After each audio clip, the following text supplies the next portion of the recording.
Give up on Robert already. He's too good for you." My sister Eva, to whom I had donated my organs, wrapped her arm around my husband Robert and said that it hasn't been long since I became a donor for Eva, who had been sick. That day, too, I had just returned from my regular checkup at the hospital, and there I was, witnessing Eva and Robert's affair. I couldn't believe what I was seeing. With a single sentence from Eva, the harsh reality hit me. Next to her, Robert was laughing like it didn't matter at all, without even a hint of guilt. He said he preferred younger and prettier Eva over me. In that moment, I regretted everything.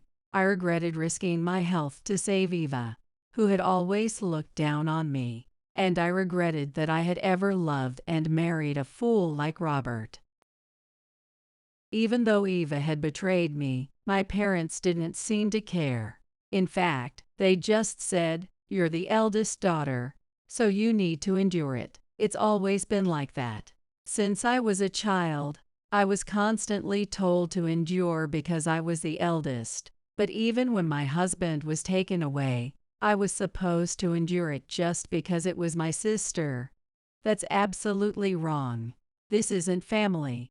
I couldn't take it anymore. We're not family. We're strangers. And I won't go easy on you anymore. My name is Harper. I'm turning 30 this year. If someone asked me when I was the happiest in my 30 years of life, I would confidently say it's now. Because until I went to college, I lived a life filled with nothing but endurance. When I was born, Dad and Mom were both 23 years old. If it weren't for you, we could have waited longer to get married. That was Mom's favorite thing to say to me. Dad wasn't as direct, but I could tell from the way he kept his distance that he didn't want to be a parent. From an early age, Mom drilled into me that chores came before anything else, before play, before school. And it wasn't just simple things like wiping dishes or folding laundry like other kids did. By the time I was 6, I was washing dishes, doing laundry, and cleaning the house, all on my own, even doing it for my parents. If I didn't, I'd get severely scolded by both Dad and Mom. So I was desperate to meet their expectations. I never even thought to question why I had to prioritize housework above everything else. Then when I entered elementary school, my sister Eva was born, 6 years younger than me. Suddenly, in addition to chores, I was also tasked with taking care of Eva. And when I started middle school, my brother John was born, 12 years younger than me. By this time, I had gotten used to the chores, and my cooking skills had significantly improved. But taking care of John added to my responsibilities, leaving me even less time for my studies. But with both of my parents always coming home late, I had no choice but to take care of everything. Dad and Mom were busy with work, so I kept telling myself it couldn't be helped. But even then, there was one thing I just couldn't accept. It was the blatant favoritism my parents showed. They adored Eva, who was cute and charming, and let her do whatever she wanted. Eva, who was showered with love from our parents, started learning the piano when she became an elementary school student. On days when she didn't have piano practice, she would always spend her time playing with her friends. To Eva, I was nothing more than a housekeeper. Eva clearly looked down on me and would always say things like, "My clothes are dirty, so wash them for me. I'm going out now, so make sure the room is cleaned by the time I get back. The food today doesn't taste good. Make something I like." She was completely free to say whatever she wanted. Our parents, as if her attitude was completely normal, didn't seem to care. It was around that time when John was born, and our parents suddenly became completely absorbed in raising him. It seemed like the birth of their son was something they had long been waiting for. Even though Mom went back to work right after giving birth to John, both of them started coming home earlier, enjoying the time they spent together raising their son.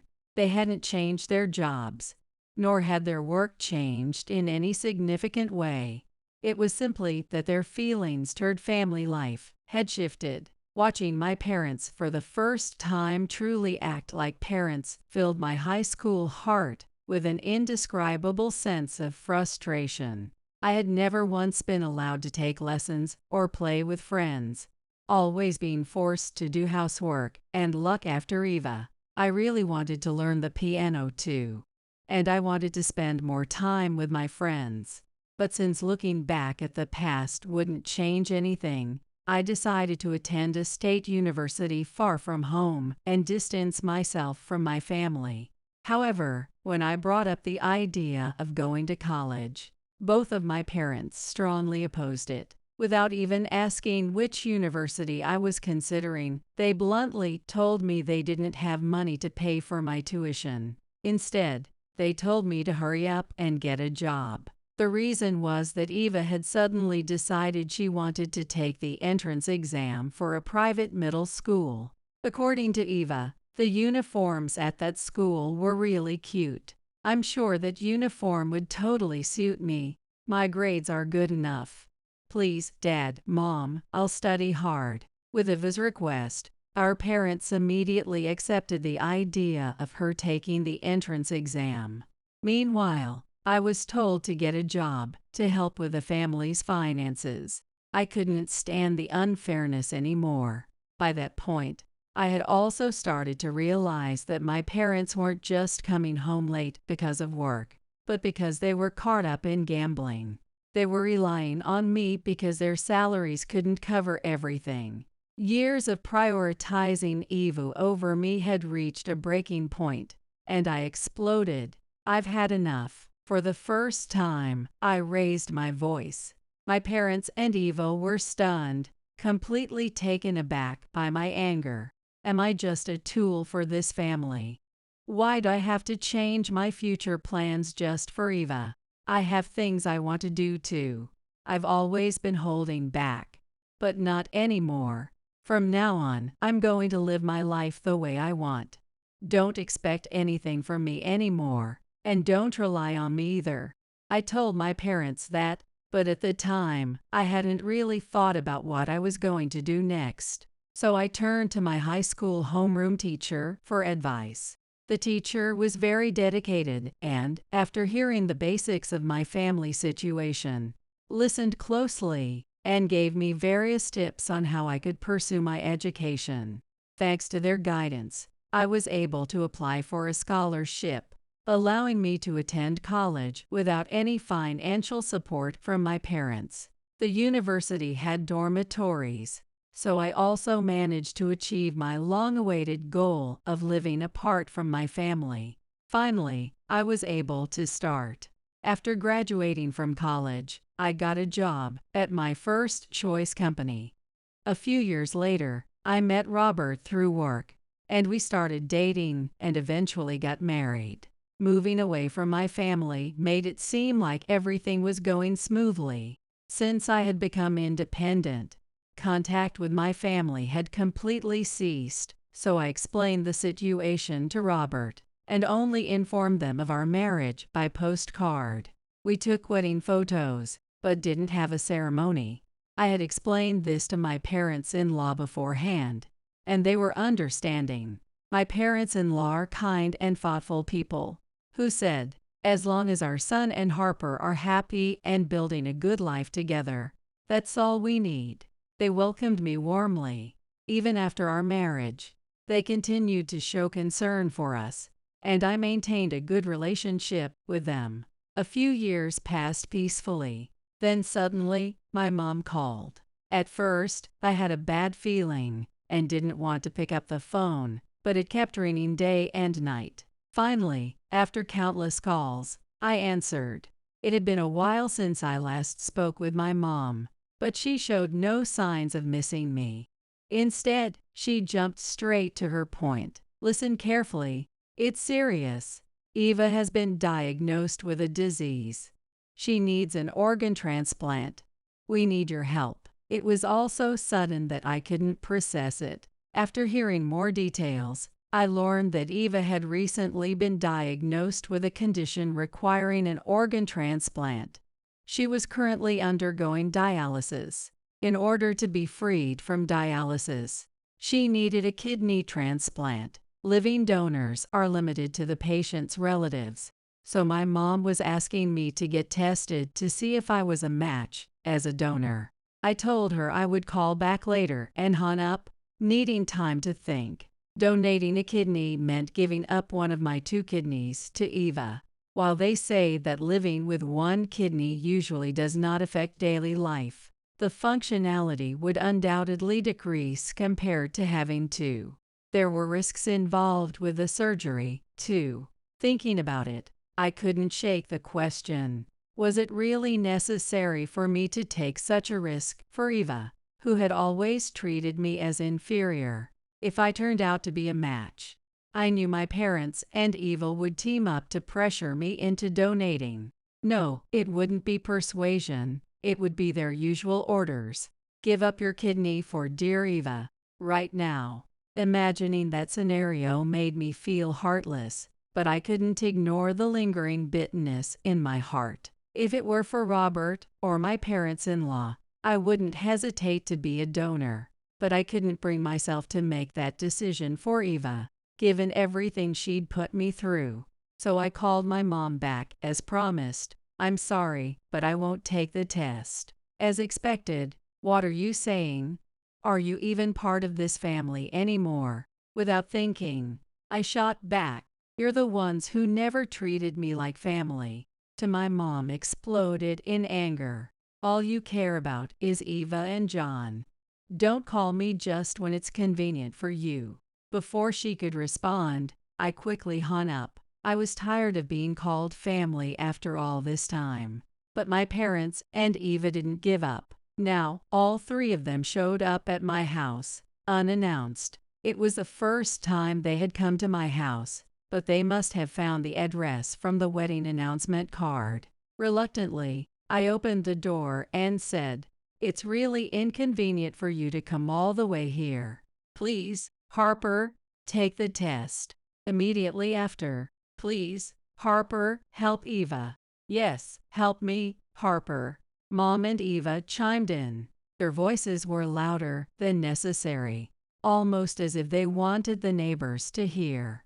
The way they were suddenly calling me by name, despite never doing so before, felt insincere and off-putting. When I lived at home, they would just say hey or you, never even calling my name. Just then, Robert appeared from the back of the house and asked, "Is something wrong?" It happened to be the time of day when Robert was usually at home. When Robert saw my parents and Eva, he quickly came to the door to greet them. This was their first time meeting Robert. When Eva saw Robert, her eyes lit up, and she smiled sweetly, like she used to with some of the boyfriends she secretly brought home when our parents weren't around during high school. I remember clearly how I'd been made to clean Eva's room the day before and prepare snacks and drinks on the day of the visits. I also remember Eva's face as she introduced me to her boyfriends with a laugh, saying, "Oh, that's just our housekeeper." Perhaps Eva was trying to make a good impression on Robert, too. For a moment, I thought so, but now wasn't the time to dwell on such thoughts. Robert, being polite, said, "Please, make yourselves comfortable." With that, my parents and Eva made themselves at home, as if they had every right to do so. Once seated in the living room, "I'll have coffee." "I'd like tea." "Oh, I want ice cream." They each started making requests. It was exactly like when I lived at home. Robert, smiling warmly, "Oh, we still have that ice cream we ordered the other day. Let's serve that." Not wanting to create an awkward atmosphere, I reluctantly agreed to their requests and started preparing everything. While I was getting things ready, the 4 of them, including Robert, were chatting happily. As soon as I served the drinks and ice cream, my parents and Eva got to the real reason for their visit. They began explaining Eva's illness, how difficult her dialysis treatments were, and how I had refused to take the donor compatibility test. They spoke carefully, as if explaining it all for Robert's benefit. As expected, Robert nodded along sympathetically as he listened. When they finished, my parents and Eva turned to Robert with their plea. Yes, to Robert, not to me. Dad called out, "Robert, could you ask Harper to take the test, please?" Without hesitation, Robert nodded and said, "Yay, I think that's a good idea too." He then turned to me. "Harper, why don't you at least take the test? If it turns out you're a match, you can talk to the doctors and then make a decision." As soon as Robert took their side, my parents and Eva exchanged glances and smiled, as if to say, "We've won." It was as if he was saying, "Everything's fine." I was a bit bothered by that attitude, but Robert had a point. I wasn't even sure I could be a donor yet, so arguing didn't seem like it would lead anywhere. Besides, if the results showed I wasn't compatible, they would have no choice but to give up. With that in mind, I agreed to take the test. But, to my surprise, I turned out to be the only one in the family who could be a donor. After hearing the doctor's explanation, my mind went blank for a moment, and I returned home in a daze, unable to make a decision right away. That night, when I consulted Robert after he came back from work, he thought for a moment and said, "I see." Then he looked at me and said, "I've heard a lot from you, so I understand why you're struggling with this decision. But Eva's fighting her illness with everything she's got. Isn't family about helping each other in times of need?" "Family, huh?" I muttered. I, who had never been treated as family before, was now supposed to give up a part of my body to help this family in need. Though I didn't say it out loud, that was my true feeling. What does being a real family mean, anyway? I told him I needed more time to think, and went to bed early that night. I didn't sleep well, but I went to work as usual the next day. Work helped me take my mind off things. But when I got home, I found my parents and Eva waiting for me in front of the house. "Please, Harper," Dad said as soon as he saw me, and the three of them begged me. They had never asked me for anything before. Feeling a bit overwhelmed, I told them to come inside. But they refused, saying the doorway was fine, and begged me once again. "Harper, we've relied on you too much in the past, and I'm sorry. But please, for the last time, can you donate to Eva?" Dad's words made it clear they already knew about the test results. Mom added, "I'm sorry for all the trouble we've caused you, Harper.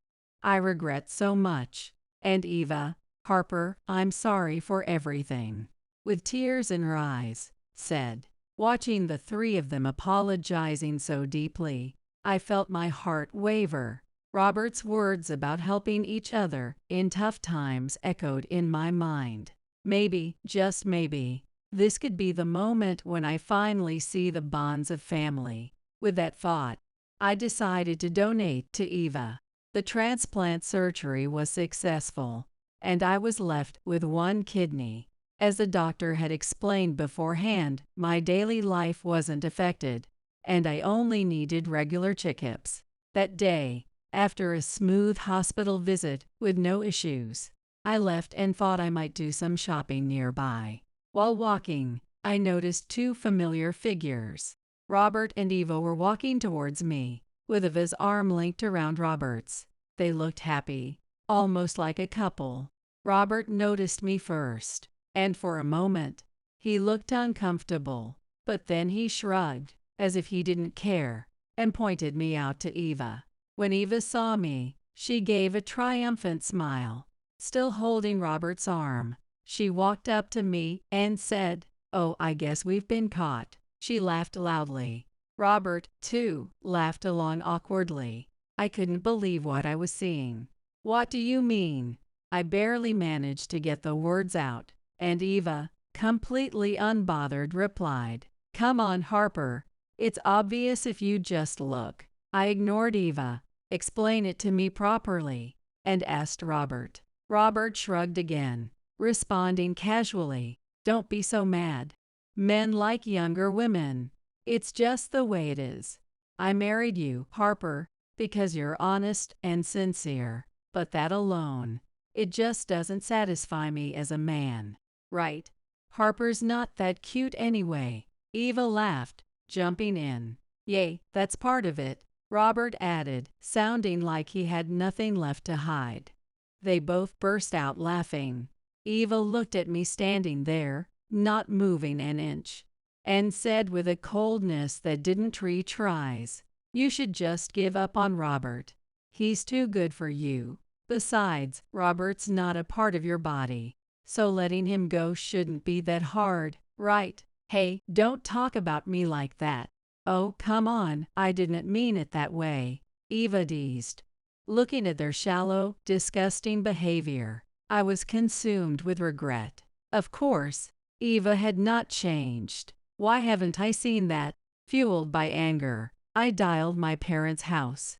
My mom answered. I spat out the words. Did you know? Eva is having an affair with my husband. Right in front of me. But Mom feigned surprise. She probably knew all along. Feigning concern, she said, I'm sure this is hard for you, but you have to understand Eva has been fighting her illness so hard, unlike you. As her sister, you should bear this. Right, Michael? She asked for my dad's agreement, who must have been nearby. From somewhere farther away, Dad chimed in, yeah, that's about right. Their words were laughable. There was never any real bond in this family. Once they'd gotten what they needed from me, I would be relegated back to my role as the outsider, no longer a family member, and they'd continue to take everything from me as if it were their right. I steeled myself, took a deep breath, and said, we're no longer family. I'm cutting ties with you all for good this time. There was no need to wait for a response. I'd already made up my mind. I had completely lost any affection for Eva with her manipulative ways, for my parents who always sided with her, and for the foolish Robert. You two are nothing but strangers to me now, so don't expect any more mercy from me. My firm stance must have caught them off guard. They said nothing in return, just looked stunned. I turned my back on them and never looked back again. After that, I proceeded with my divorce from Robert through a lawyer. Robert, not wanting to deal with any drama, admitted to the affair without much fuss, and we came to an agreeable settlement over the division of assets and compensation. And so I was alone again, but with no regrets.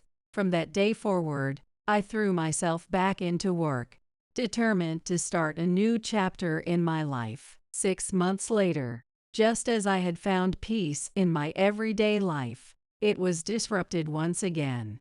The trigger. A sudden phone call from Eva. At first, I ignored it, but being as stubborn as she was, she called again and again. Finally, I picked up the phone, only to be greeted by Eva's desperate voice. Harper, please, I'm begging you. Help me. I was dumbfounded. I've already helped you enough. After everything you did, how can you still ask for my help? No, it's not like that. I'm really in trouble. Don't be so mean. Eva, with a voice that sounded on the verge of tears, began talking without me even asking. She told me that about 6 months after the organ donation, she started suffering from rejection symptoms. Even though she was taking the medication prescribed by the doctor, there was no sign of improvement, and eventually, she was diagnosed with chronic rejection, meaning the transplant had failed. Now her only options were to resume dialysis or undergo a second transplant. Hearing all of that, I could only respond with this: I can't do it. You know that well enough. I only have one kidney left now. I know, but please, listen. Despite everything, Eva continued talking. When told she needed another transplant, She immediately asked Dad, Mom, and Robert to undergo donor compatibility tests again. All three of them agreed to the tests, but none of them qualified due to poor lifestyle habits. Currently, Eva and Robert are living at home, but since I left, their lifestyle has deteriorated rapidly. Apparently, during the time we lived together, I handled all the cooking and cleaning. None of them can cook properly, so they quickly gave up and started relying on takeout meals.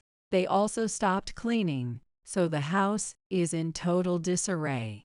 They're really hopeless, aren't they? Completely unaware of her own position, Eva sighed dramatically, looking down on them. When I stayed silent in exasperation, Eva hurried to continue, as if afraid I might end a conversation. And, John hasn't taken the test yet, so I told Dad and Mom to ask him. The moment Eva suggested it, my parents lost their temper, accusing her of wanting to turn John into a disabled person. Apparently, they considered having incomplete organs as the equivalent of being disabled. When Eva realized that she had been seen as disabled, she became furious, leading to a massive argument with them. Their relationship became so strained it couldn't be repaired, and now they have no contact at all. So you see, Harper, there's no one left to ask but you. On the other end of the phone, I heard her sniffling. Maybe she was crying.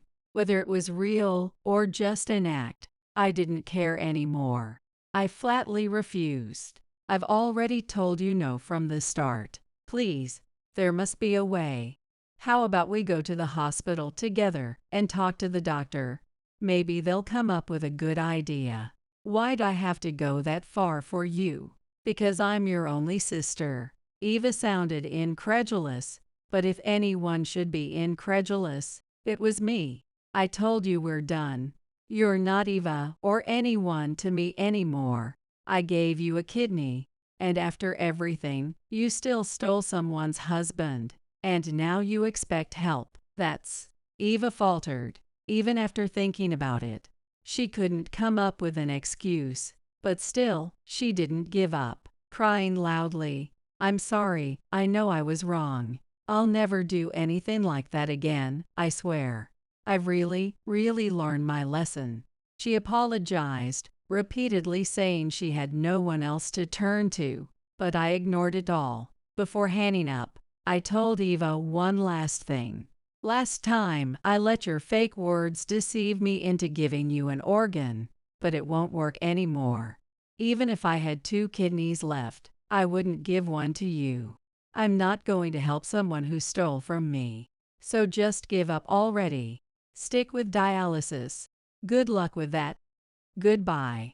I cut off the voice trying to cling to me by ending the call. Then I immediately blocked Eva's contact. Just to be safe, I also decided to block the contacts of my entire former family, including Robert. This action triggered a new development. A few days later, a colleague from work told me that Robert had come to my office. He must have realized that I had blocked him, since I hadn't told him my new address. He probably came to the office. The fact that he went out of his way to visit means he must have something to say, but I bet it's nothing good. Luckily, Robert's visit ended in vain. I had been transferred to another branch shortly after the organ donation. Both my colleagues and superiors were aware of the situation, so they didn't tell him my new location.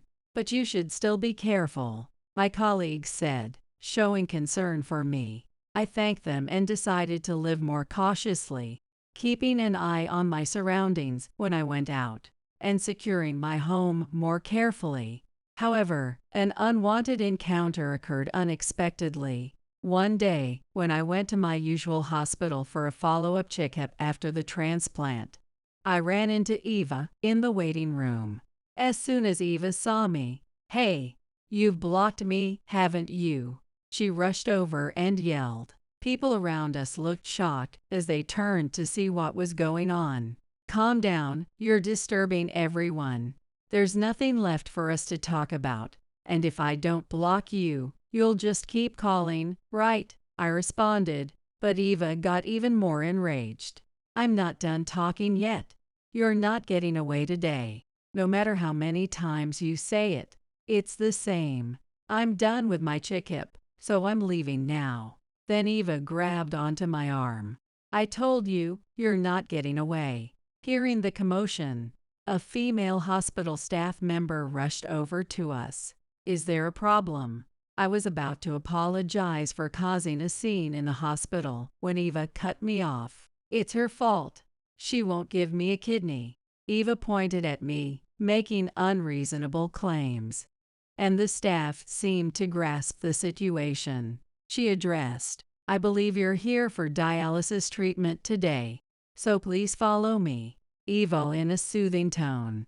She seemed to be trying to separate Eva from me. However, I'm not done talking yet, Eva stubbornly replied. As both I and the hospital staff were getting fed up with Eva's persistence, something started to stir at the entrance of the hospital. When I looked over, I saw my parents and Robert rushing towards us. It seems that Eva had contacted them without me knowing. Seeing them bolstered Eva's confidence.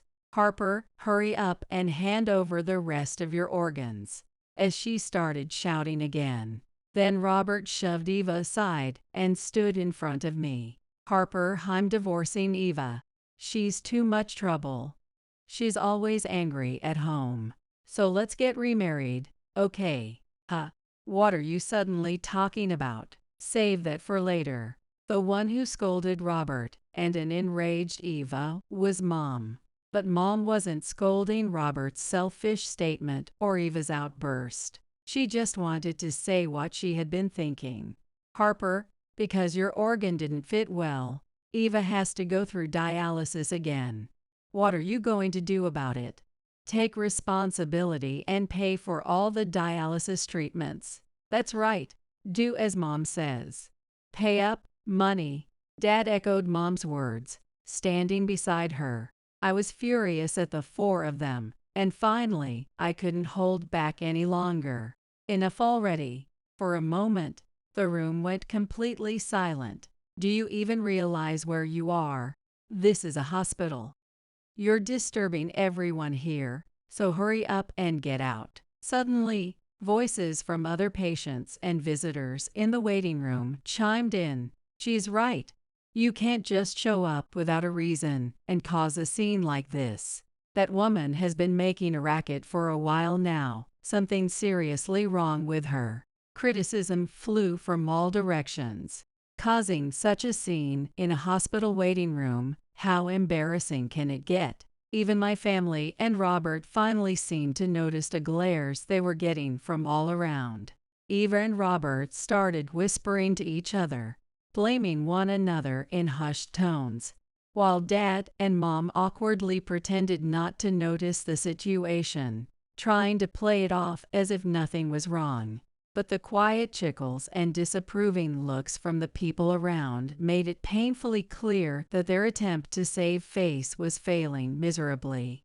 Just as I was feeling completely fed up, the doctor stepped out of the examination room unexpectedly.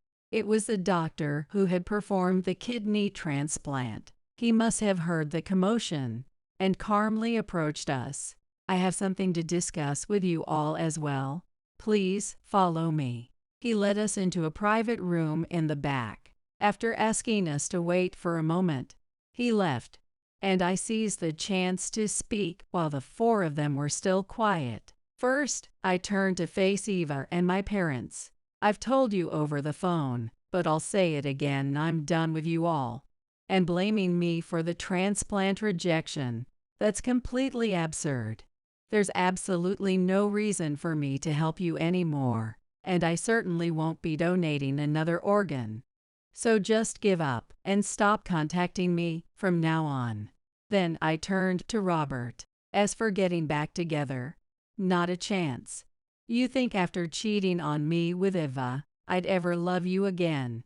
Stop flattering yourself. Even though I'd made it crystal clear, the four of them still refused to give up. and started arguing furiously all over again. At that moment, the doctor returned, this time with a nurse and a couple of hospital staff who had stepped in earlier to try to calm things down. I don't usually say things like this, but you really need to stop this nonsense. The doctor's tone didn't change at all as he spoke. Caught off guard by his unexpected words, all four of them stood there, mouths open, in stunned silence. The doctor sighed and looked directly at Eva. Eva, after your transplant, you didn't show up for your follow-up appointments, and you've been eating whatever you wanted, completely ignoring your dietary restrictions. The nurses went over the guidelines with you, but you disregarded every single one. And now you're asking your sister for another kidney. How selfish can you be? You've made a mockery of the transplant, and now you're making a scene in the hospital. We can't treat you here anymore, so I'm going to have to ask you to transfer to another facility. Eva, her hair wild and disheveled, screamed hysterically, "You're just abandoning me. How could you?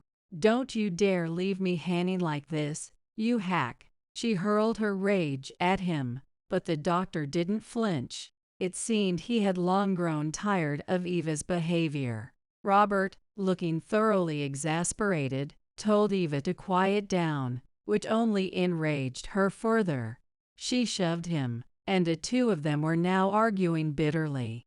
My parents, on their part, were causing a scene with the hospital staff, demanding a refund for the treatment costs, which, of course, was completely out of the question, while my former family kept up their useless protest.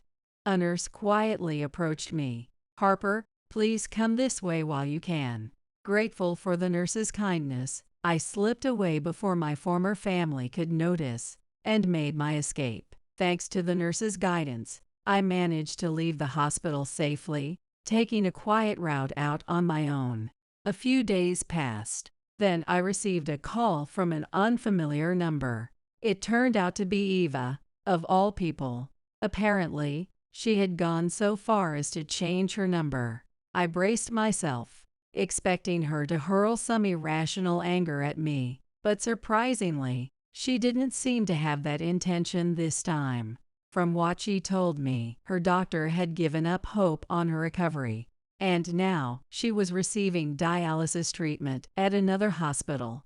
However, our parents had recently started distancing themselves from Eva and had flat out refused to help her with the treatment costs. And then, during one of their frequent arguments about the medical expenses, Robert left divorce papers at home and disappeared.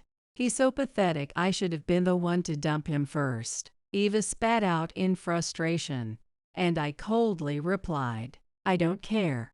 "Why are you even telling me this?" Eva flustered, stammered, "Oh right, I mean, that's not really what I wanted to say."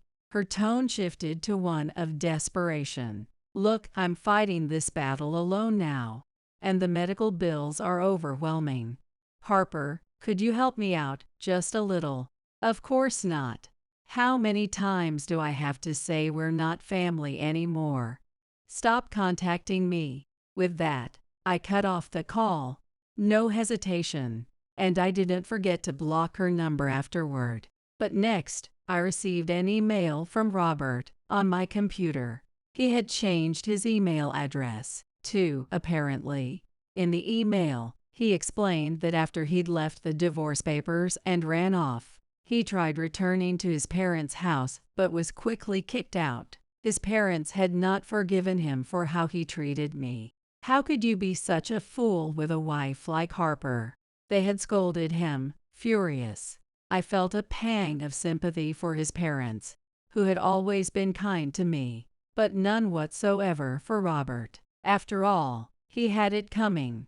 With nowhere else to go, Robert had reluctantly returned to Eva's house, but both she and their parents were blaming him for everything, and he was feeling the pressure. He wrote in the email, "That's why I want to come stay with you, Harper. But of course, I hadn't told him where I was living, so I ignored the email and set it to be blocked as well. For a while, it seemed that Eva, my parents, and Robert were in a state of constant conflict. Then one day, I got a call from Mom. Dad was apparently with her too. Since it was from a payphone, I picked up without thinking. Mom's hysterical voice came through the speaker. "It's terrible. John has gone missing." I sighed softly. "John made his choice, Mom. You should leave him alone now. We can't just let it go like that." Mom's voice hit another high note, her panic escalating. And then, in a torrent of words, she let out the truth. Apparently, they believed that John had left because of Eva. They suspected that Eva had pressured John into becoming her donor behind their backs. When John left, Eva panicked, fearing the loss of a donor. When my parents found out, they had a huge fight with Eva. "But you know that's not the only reason John left, don't you?" I asked, and for a moment, Mom was at a loss for words. "Did John tell you something?"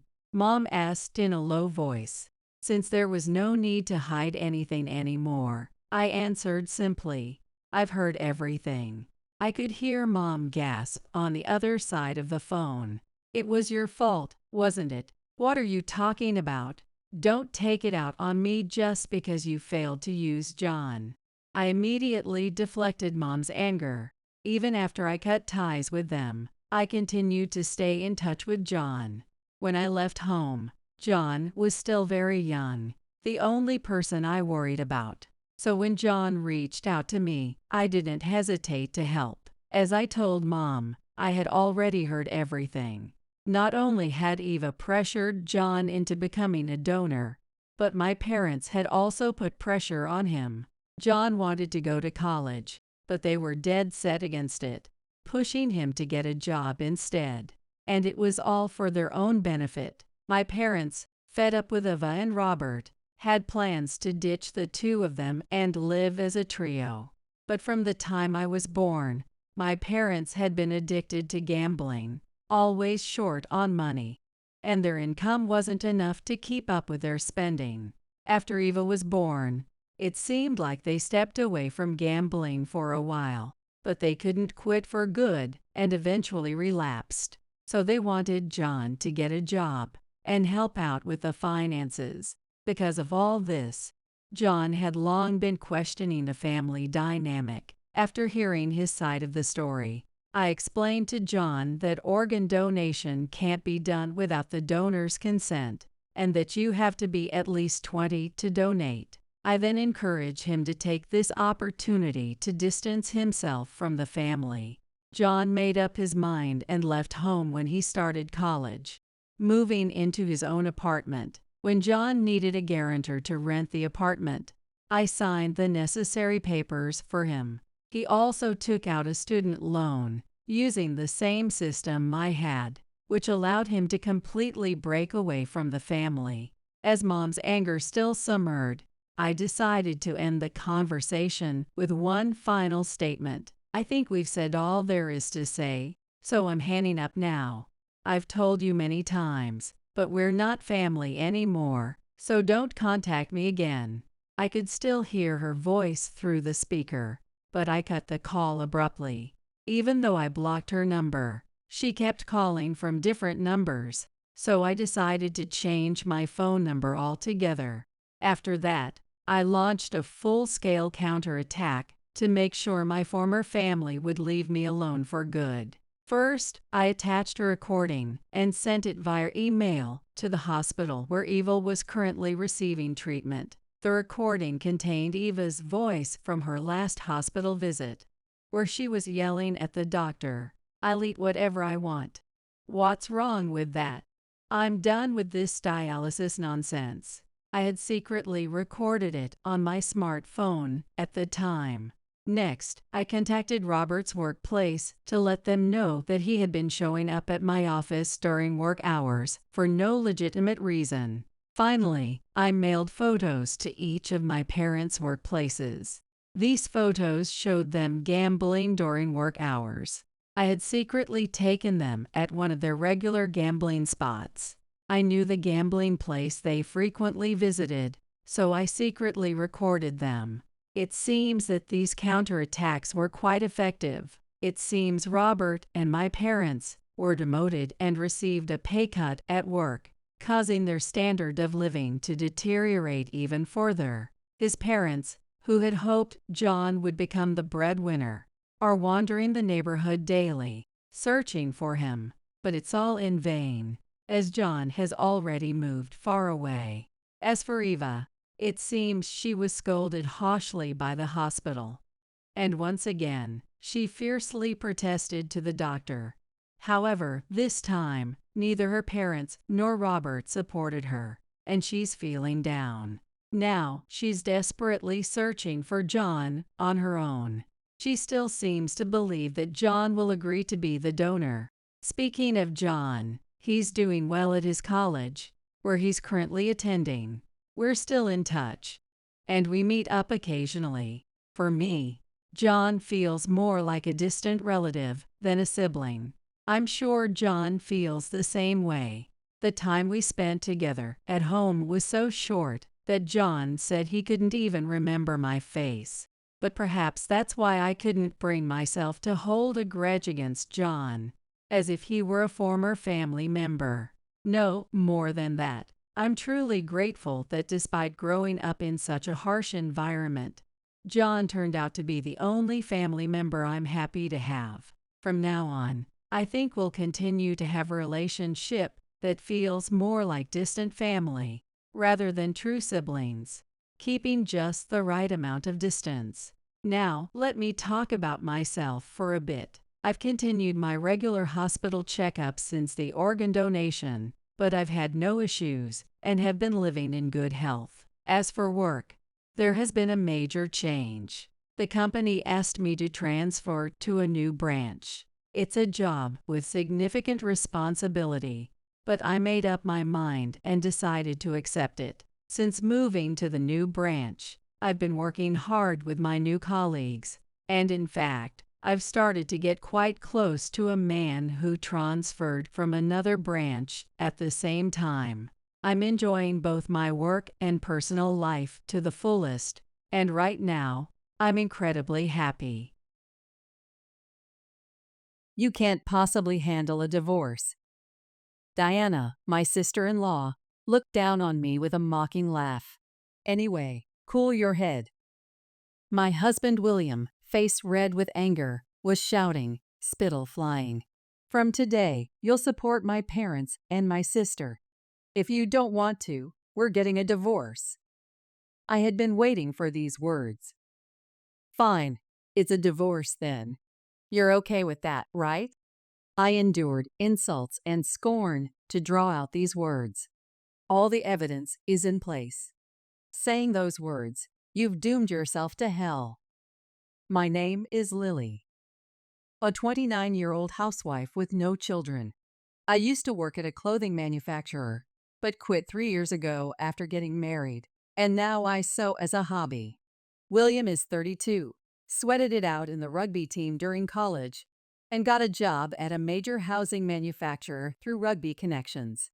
His body is imposing in every dimension, giving off an intimidating presence. If I so much as talk back or display more knowledge than William, he instantly gets moody and starts lecturing. Now, all I think about is how to live without upsetting William. Additionally, the silent pressure from not having children weighs on me from William and the in-laws. Yesterday, Diana got divorced. I could picture Diana's sharp-featured, stern face. Is that so? It was expected.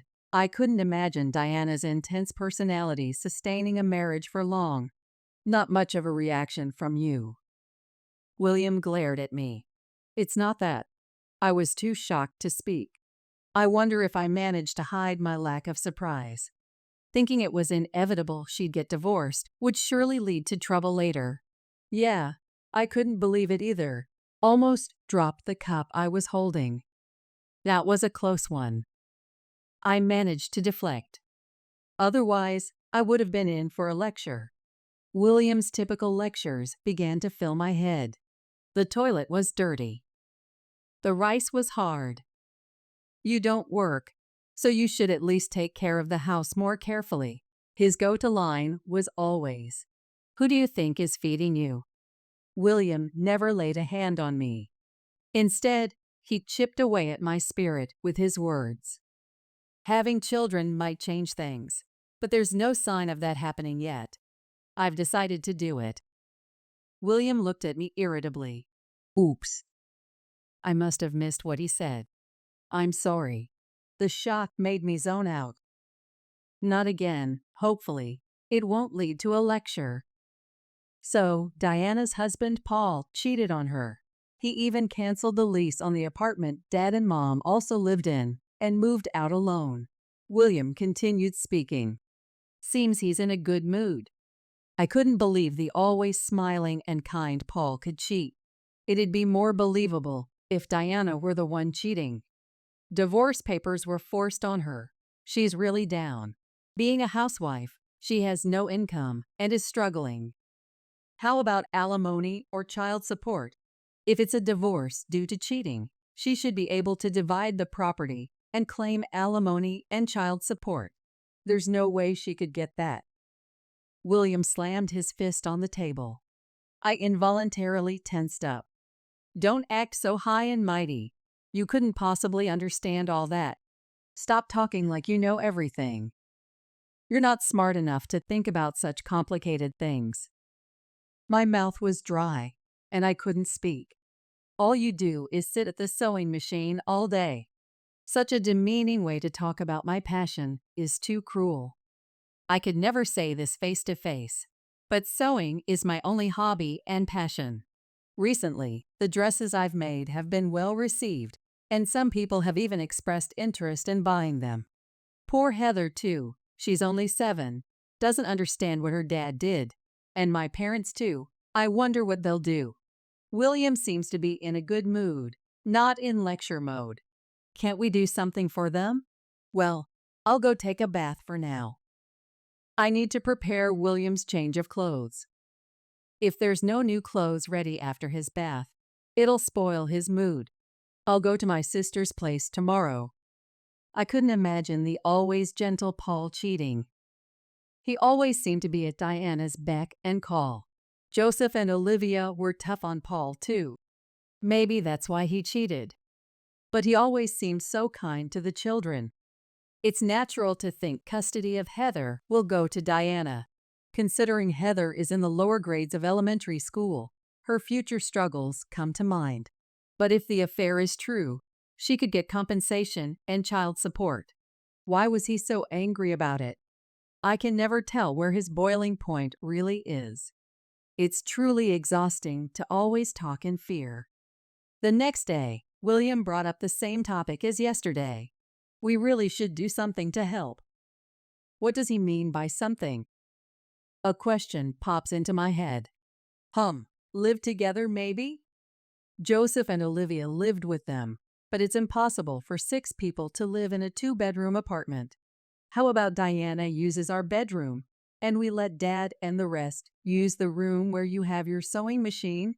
We'll figure out somewhere for us to sleep. William says it so lightly, but it's impossible.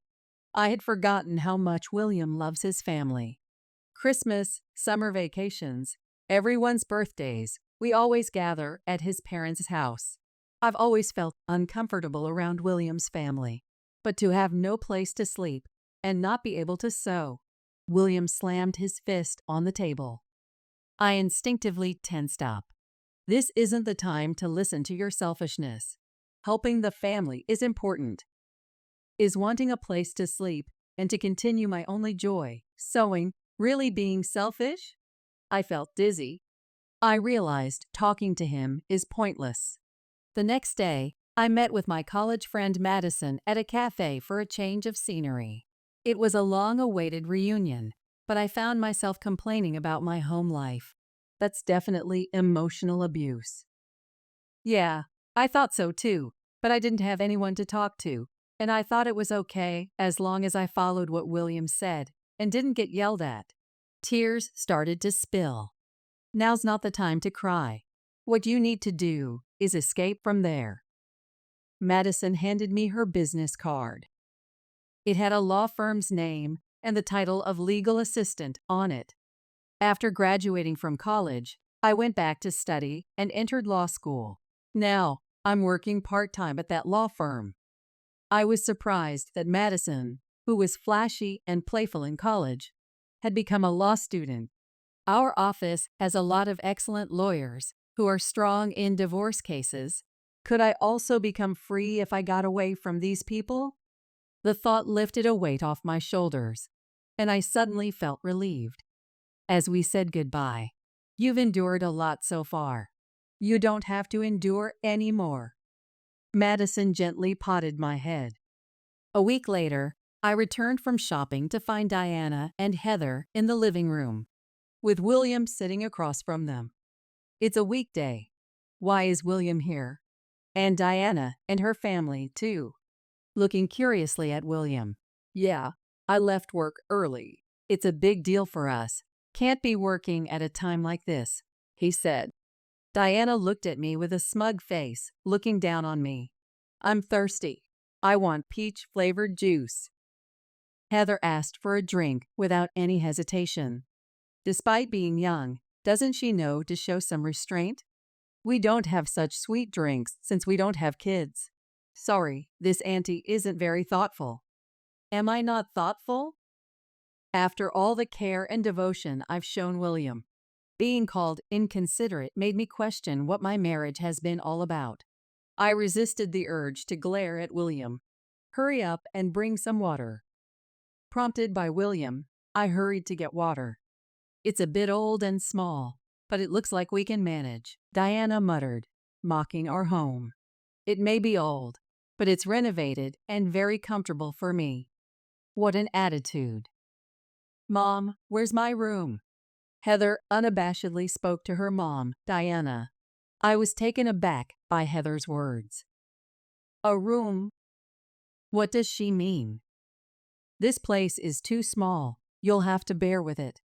"What is this all about?" "I have a bad feeling about this. I don't know where to start, and I can't find the words to respond. Diana is having a tough time right now. It's difficult to work when Heather is still in elementary school.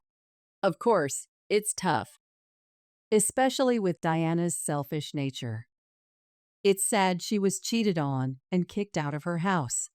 But I don't think it's up to us to take on all of that. Paul is the one at fault.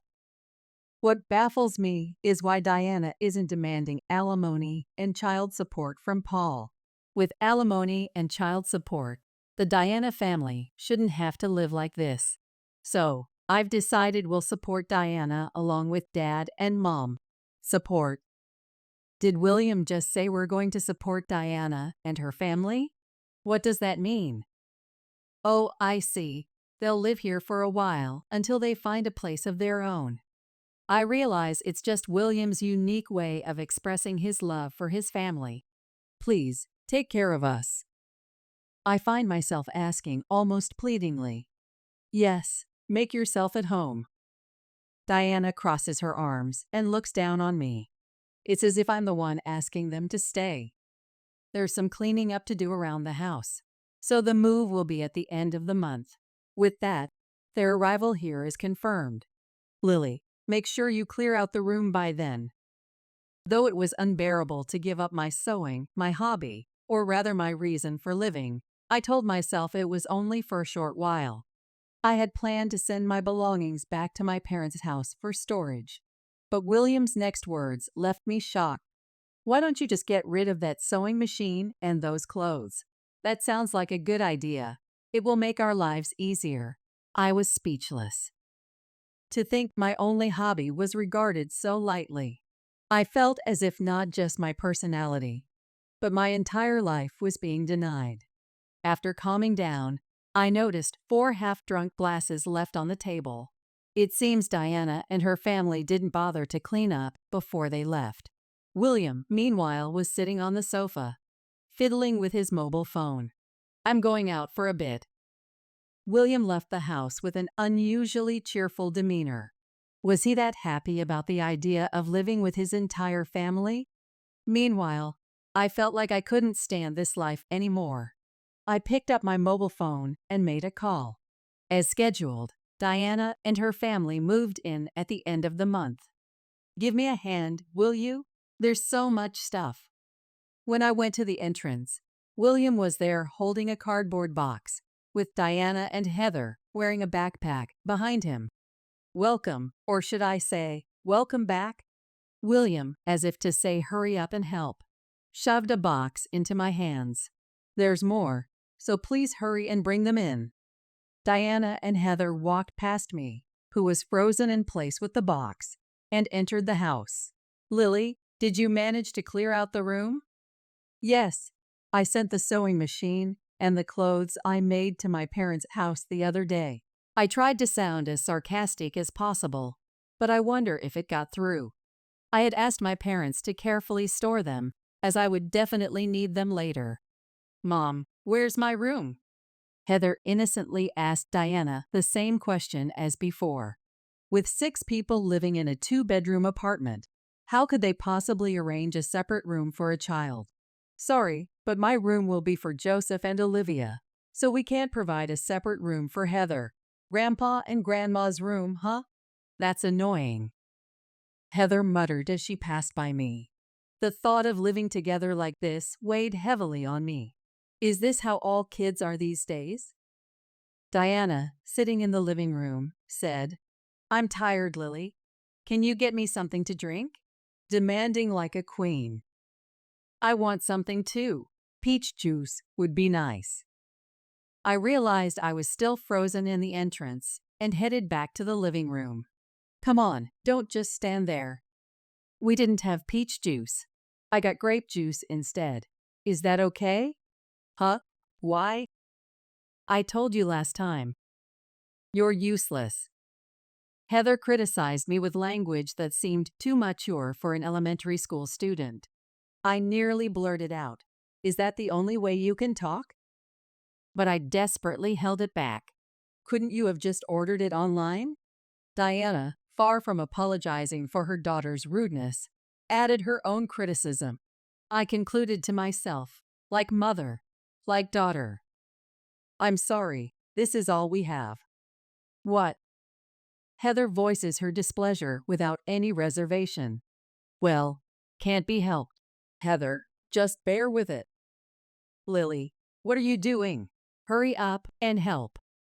At that moment, William's loud voice came from the entrance. Yes, I'm coming now.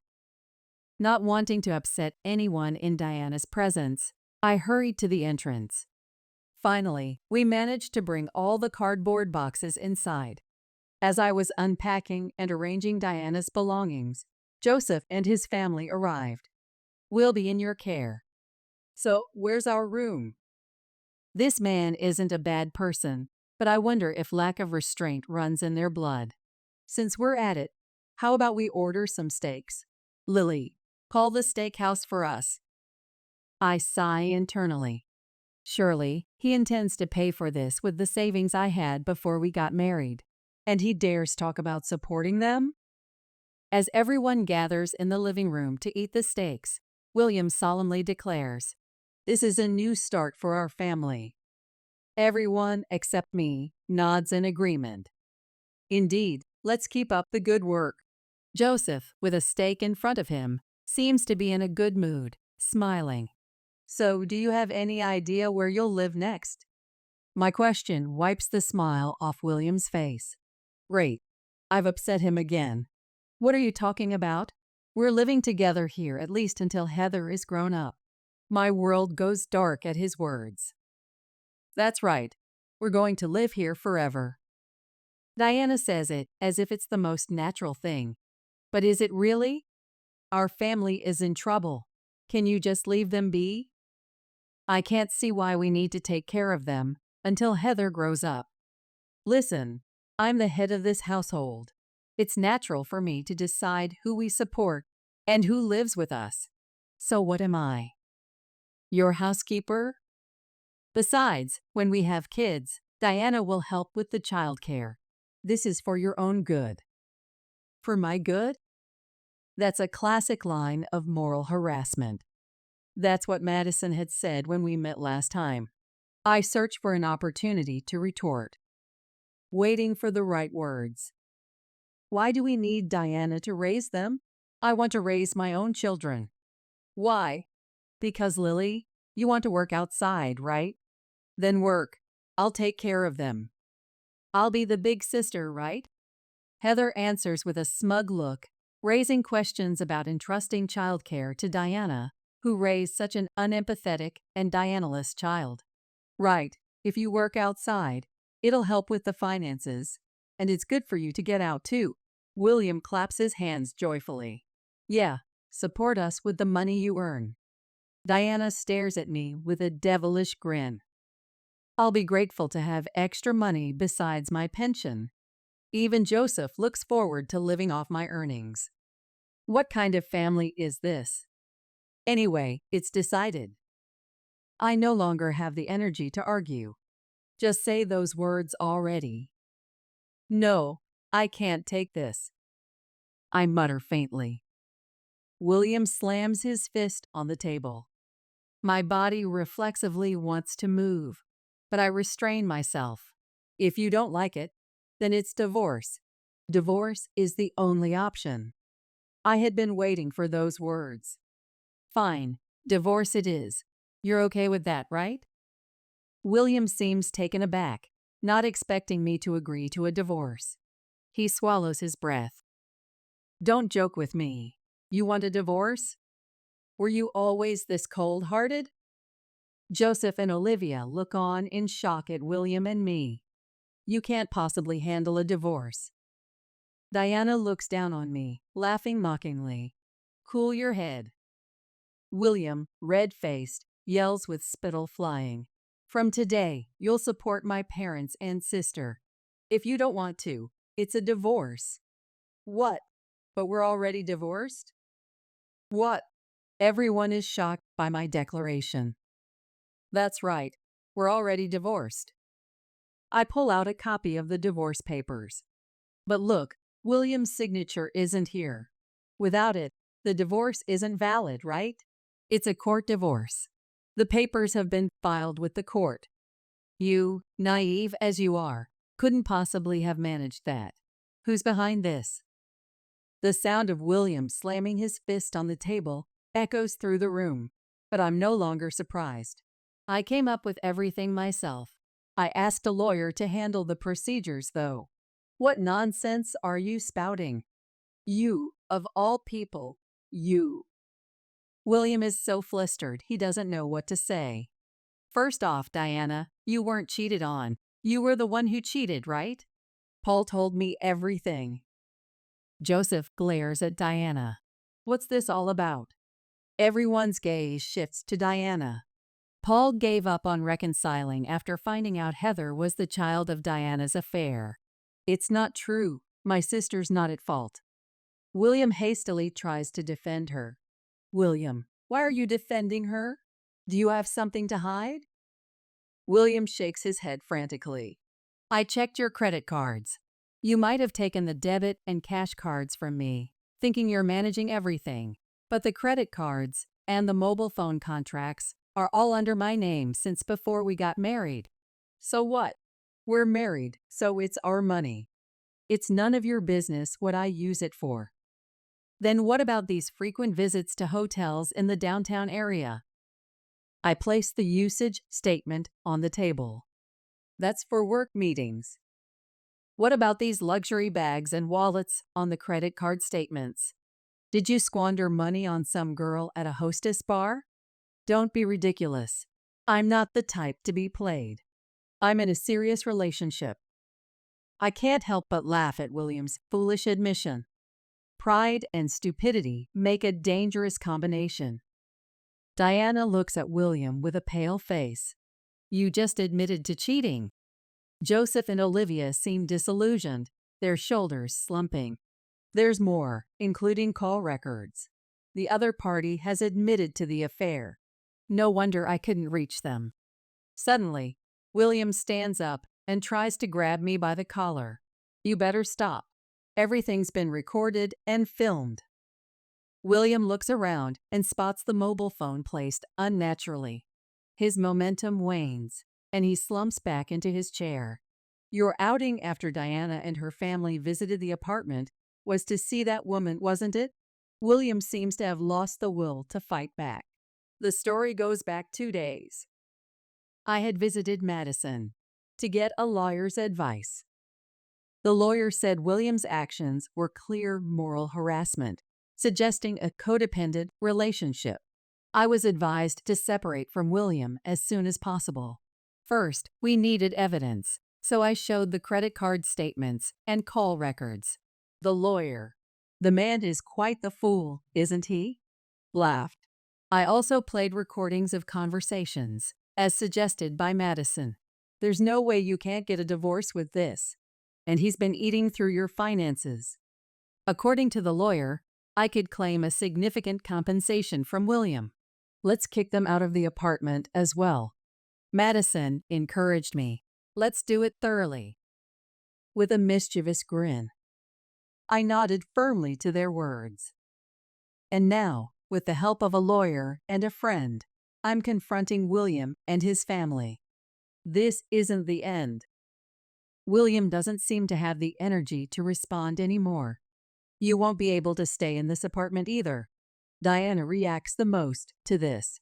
Why? William bought this apartment, didn't he? That's when the lawyer steps in. Please, go ahead, counselor. The lawyer, who had been waiting at the entrance, comes into the living room. Let me explain. This apartment was jointly purchased by William and Lily. Lily owns half of it. Moreover, Lily is refusing to pay any more of the mortgage. Then William should just pay for it. You can do that much, can't you, William? Diana apparently hasn't given up on living here yet. It'll be tough, but doable.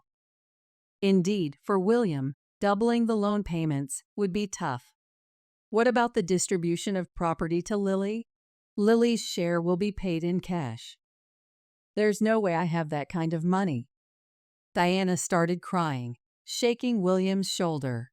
Figure something out. You're the one who said to leave it to you. That woman is easy. Just does whatever I say. And yet, this is the mess we're in? I handed Diana a document. There's compensation for Diana. It's all detailed in there. Diana looked at the document and collapsed right there. I had asked the lawyer to also request compensation for Paul. As for Diana's compensation, we'll discuss it separately. If William's compensation isn't paid in one lump sum, we're considering garnishing wages from his company. No way. William could only scratch his head and so be. William will also be requesting compensation from the other woman. Suddenly, William lifted his head, looking desperate. Please, not that. I beg you, please. William pleaded earnestly, apologizing deeply. It didn't seem sane at all. If she finds out, I won't be able to live. He was rubbing his face, covered in snot and tears, against the floor. It was the first time I saw William lose it like this, but I didn't feel a speck of sympathy or pity. Let's go, lawyer. Since that's the situation, it's better for everyone to find a new place to live soon. I left the apartment with a smile, glancing at William crouching on the floor. Eventually, the divorce with William was settled through mediation, not court. Joseph, Olivia, and Diana seem to have started living in a cramped, old apartment. Joseph directs traffic at road construction, while Olivia and Diana assemble parts at a nearby factory, managing somehow to make ends meet. Thanks to that, Paul has safely received his compensation. William's affair was with the wife of his boss, who is also a senior in the rugby club. A betrayal in a company with strict hierarchies. The boss refuses to let him resign, seemingly determined to torment him for life. No wonder William apologized. From now on, he'll continue to be a slave to his senior. I moved to a new apartment and am thoroughly enjoying my hobby of sewing. The dresses I sell online are popular, and I've been approached by a major select shop wanting to do business. Recently, a young buyer who really liked my clothes suggested starting a company together to make clothes on a more formal basis. I'm seriously considering getting involved, having been asked with such enthusiasm. I've also been invited to dinner by him, thinking this person with slightly droopy eyes and a kind look might be someone I can feel safe with. Until recently, I couldn't have imagined feeling so refreshingly happy, so I'm surprised at myself for being able to enjoy life this way. My mobile phone is vibrating, a call from him.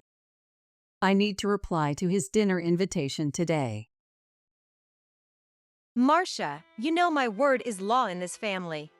If you can't accept that, I'll have no problem kicking you out. You hear me? That's the kind of constant harassment and abuse I've had to endure from my mother-in-law, Sissy. It all came to a head at a recent family gathering, where for some inexplicable reason, she decided to completely ignore my existence.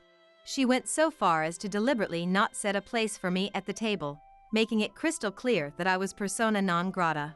As the realization of Sissy's blatant snub sank in, I could feel my cheeks burning with humiliation and anger. Why should I have to put up with being treated like I'm invisible, especially in front of the whole family? I fumed silently, my patience worn thin by years of mistreatment. I'd bitten my tongue for so long, but I'd finally reached my breaking point. When my husband and my father-in-law noticed the tears welling up in my eyes and asked what was wrong, the floodgates opened and I poured out every painful detail of the hell Sissy had put me through. After hearing the whole sordid story, my husband Georgie just laughed and said, "Marcia, why don't you give her a taste of her own medicine?" Even my father-in-law Polly chuckled in agreement. "She's been dishing it out to Marcia for years, so she can't complain now." I was stunned. "Wait, you guys are okay with this?" And I blurted out incredulously. To my surprise, everyone in the room nodded in unison, and we quickly huddled together to hatch a plan. Little did Sissy know, she was about to be hit with a massive dose of public humiliation that would cost her everything, her dignity and her family. My name is Marcia, and I'm 32 years old. I used to work as a designer at a web development company, constantly burning the midnight oil ever since I graduated from vocational school. I've always been more on the introverted side, and my friends often describe me as quiet and reserved. That reserved nature made it hard for me to put myself out there in the dating world, and before I knew it, almost a decade had passed without me ever having a serious boyfriend. When I was 29, a concerned coworker decided to take pity on me and set me up on a blind date. When I arrived at the agreed-upon meeting spot, I was greeted by a tall, kind-faced man who would one day become my husband. "Hi there, I'm Georgie. Gosh, I'm feeling a bit nervous," he said with an awkward, endearing chuckle. The three of us, including the coworker who had played matchmaker, sat down and started chatting. Georgie listened attentively to my clumsy attempts at conversation, nodding and making little noises of encouragement. As we talked, we discovered a shared love of reading that instantly bonded us. "Oh, have you read that author's latest book?" I answered excitedly. "I did. It was so good, I totally ugly cried at the climax." Our conversation flowed effortlessly, and before we parted ways, Georgie and I exchanged contact information. We started dating soon after, and I found myself floating on cloud nine, giddy with the excitement of a new romance after years of being single. Georgie worked for a real estate company in the neighboring state. Although he never mentioned his salary, he seemed more financially stable than most men our age. He was always calm, collected, and sincere, treating me like a precious treasure. As time passed, I grew increasingly fond of Georgie, feeling safe and cherished in his presence. Georgie and I dated for about a year with no issues whatsoever. Then, on my birthday, he surprised me by getting down on one knee and proposing. "Marcia, will you marry me? I promise I'll always cherish you," he said, his eyes shining with love and sincerity. Tears of joy welled up in my eyes as I replied, "Yes, of course." Later, as we basked in the afterglow of our engagement, Georgie dropped a bombshell. "I know I haven't really mentioned it before, but the real estate company I work for is actually owned by my dad." I exclaimed, taken aback by this revelation, and said, "Wait, what? Georgie continued. My family runs the real estate business and also owns some farmland. I guess you could say we're what people call landed gentry, although our holdings aren't that extensive. Having grown up in an average, middle-class family, I was stunned into silence by his words. Was I really about to marry into a family of wealthy landowners? Suddenly, a wave of anxiety washed over me. Are you sure someone like me is good enough to marry into your family? I asked hesitantly. Georgie just laughed and said, What are you talking about? You're going to be my amazing wife, and I couldn't be prouder. I will say, though, that you might have to put in some extra effort when it comes to dealing with my extended family. Despite my lingering doubts, I promised. I'll do my very best. In the following weeks, we made plans to formally introduce each other to our respective parents. My parents were thrilled about the engagement, giving us their wholehearted blessing. Next, it was time to visit Georgie's family home. As we pulled up to the estate, I was awestruck by its sheer size, immediately feeling the stark contrast between our family's economic status. Georgie led me into the living room, where a middle-aged couple and an elderly woman were waiting. Georgie introduced me to his family. This is my dad, Polly. Over here is my mom, Sissy. And this is the real head of the household, my grandmother, Carol. Everyone, this is Marcia, the woman I've been dating. I greeted respectfully and said, It's a pleasure to meet you all. I'm Marcia, and I look forward to getting to know you better. Polly, who bore a striking resemblance to Georgie, beamed at me and said, Georgie has told us so much about you. We're thrilled to finally meet you in person. Thank you so much, I replied, handing a gift I had brought to Sissy, who was standing nearby. Sissy, dressed in flashy, expensive-looking clothes, immediately peered into the gift bag and remarked, What's this? I've never seen or heard of these candies before. I had purposely chosen a local confectioner from my hometown, but before I could explain, Sissy continued. They seem rather plain, don't they?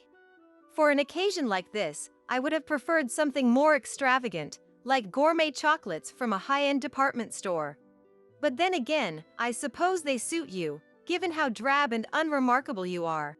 She looked me up and down with a critical eye, her words cutting deep. I was stunned by her blatant rudeness, but Georgie quickly came to my defense. Cut it out, Mom. That's incredibly disrespectful. Sissy started to argue. But Georgie. However, he ignored her and announced, Dad, Mom, Grandmother. I want to marry Marcia.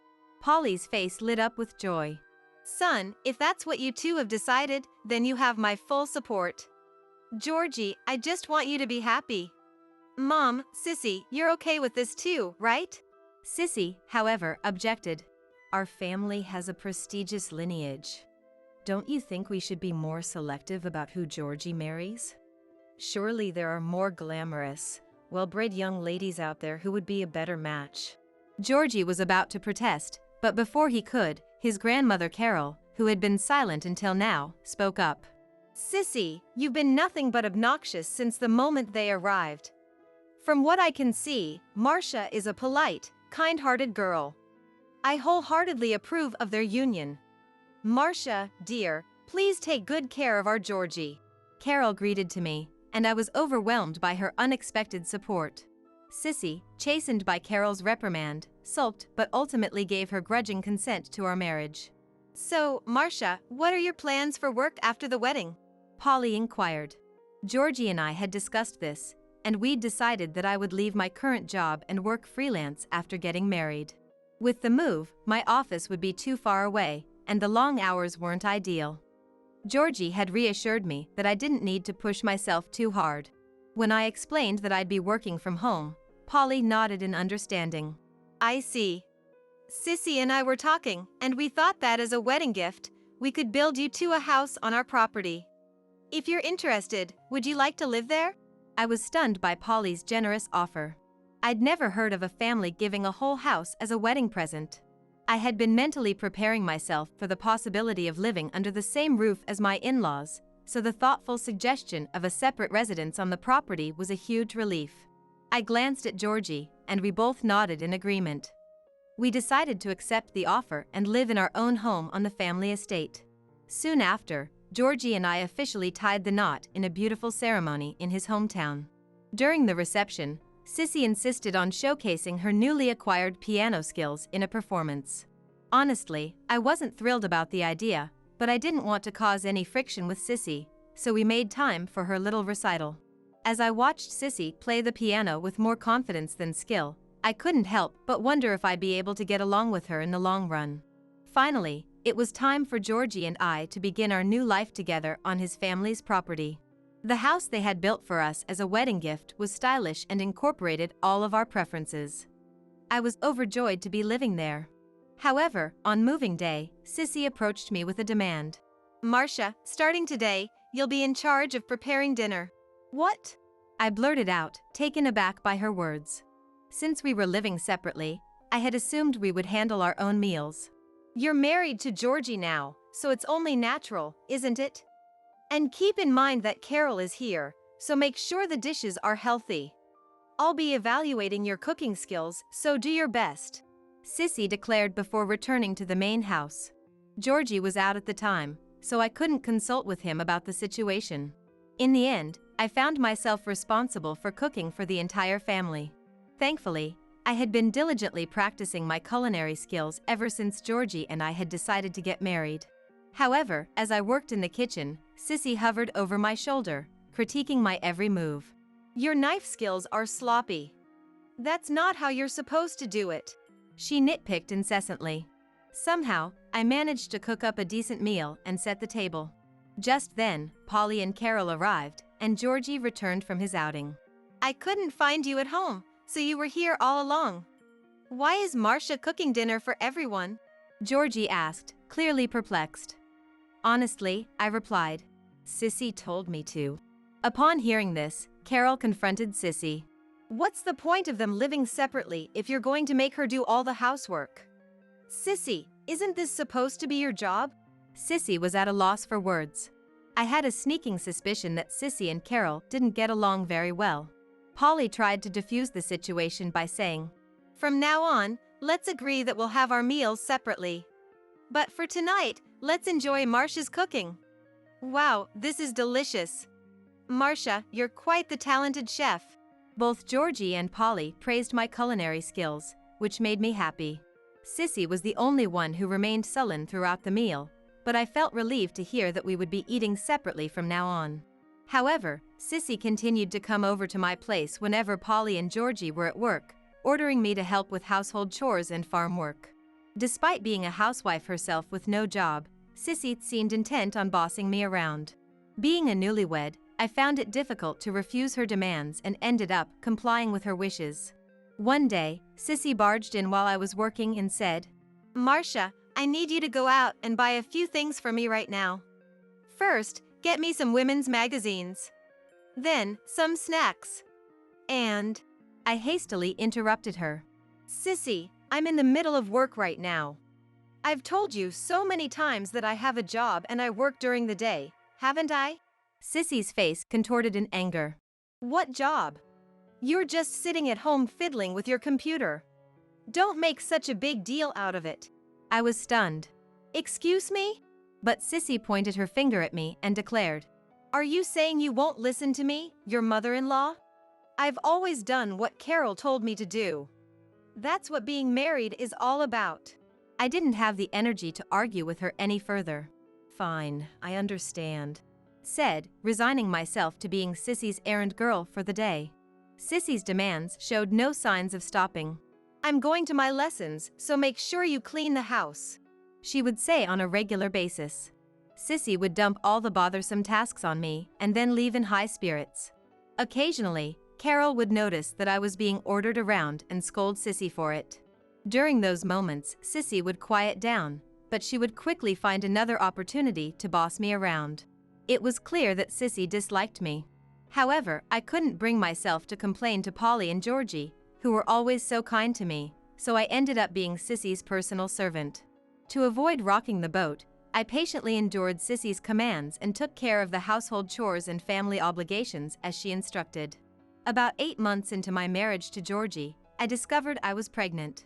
Georgie was overjoyed, practically jumping for joy, and he went out of his way to take care of me. After confirming the baby's heartbeat, we shared the news with my parents-in-law and Carol. Polly and Carol congratulated us. However, Sissy's face grew stern as she said, "Do you know the baby's gender yet? You absolutely must give birth to a boy. He'll be the heir to this family, after all." I was taken aback, but Georgie quickly came to my defense. "That's not something Marcia can control. Besides, regardless of the gender, the baby will be our precious child." Sissy refused to listen. "No, it has to be a boy. I don't want a granddaughter. It must be a boy." Despite Georgie and Carol's attempts to reason with her, Sissy continued to pressure me to have a son.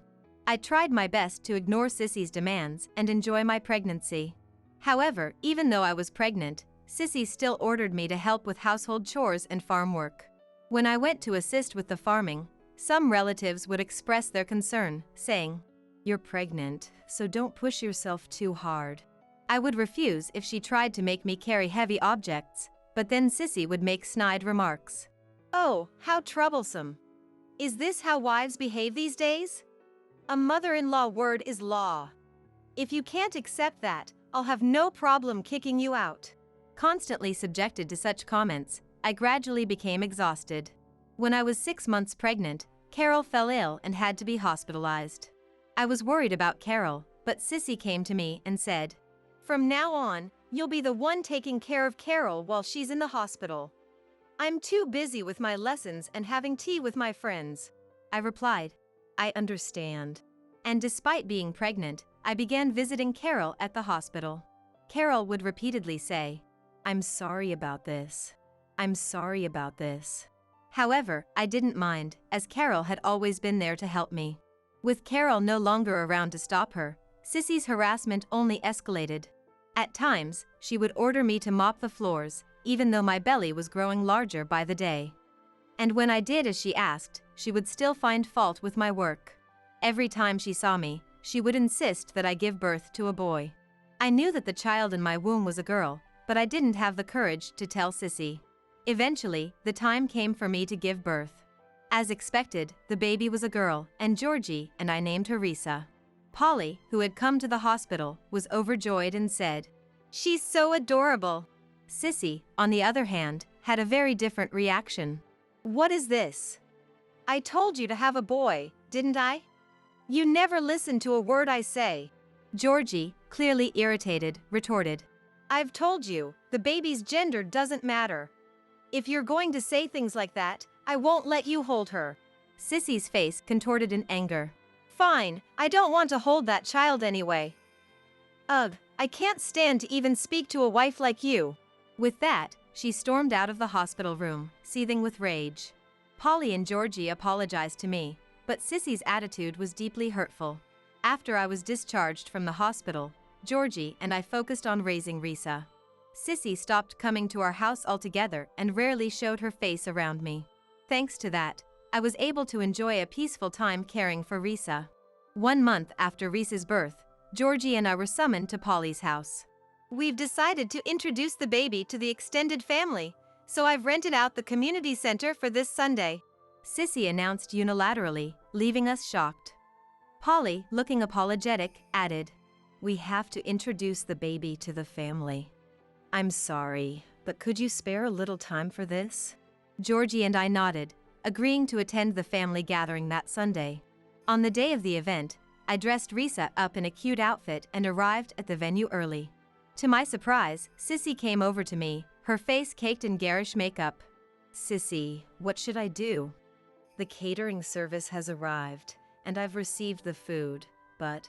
Without answering, Sissy began placing name cards on the seats, which she had apparently brought with her.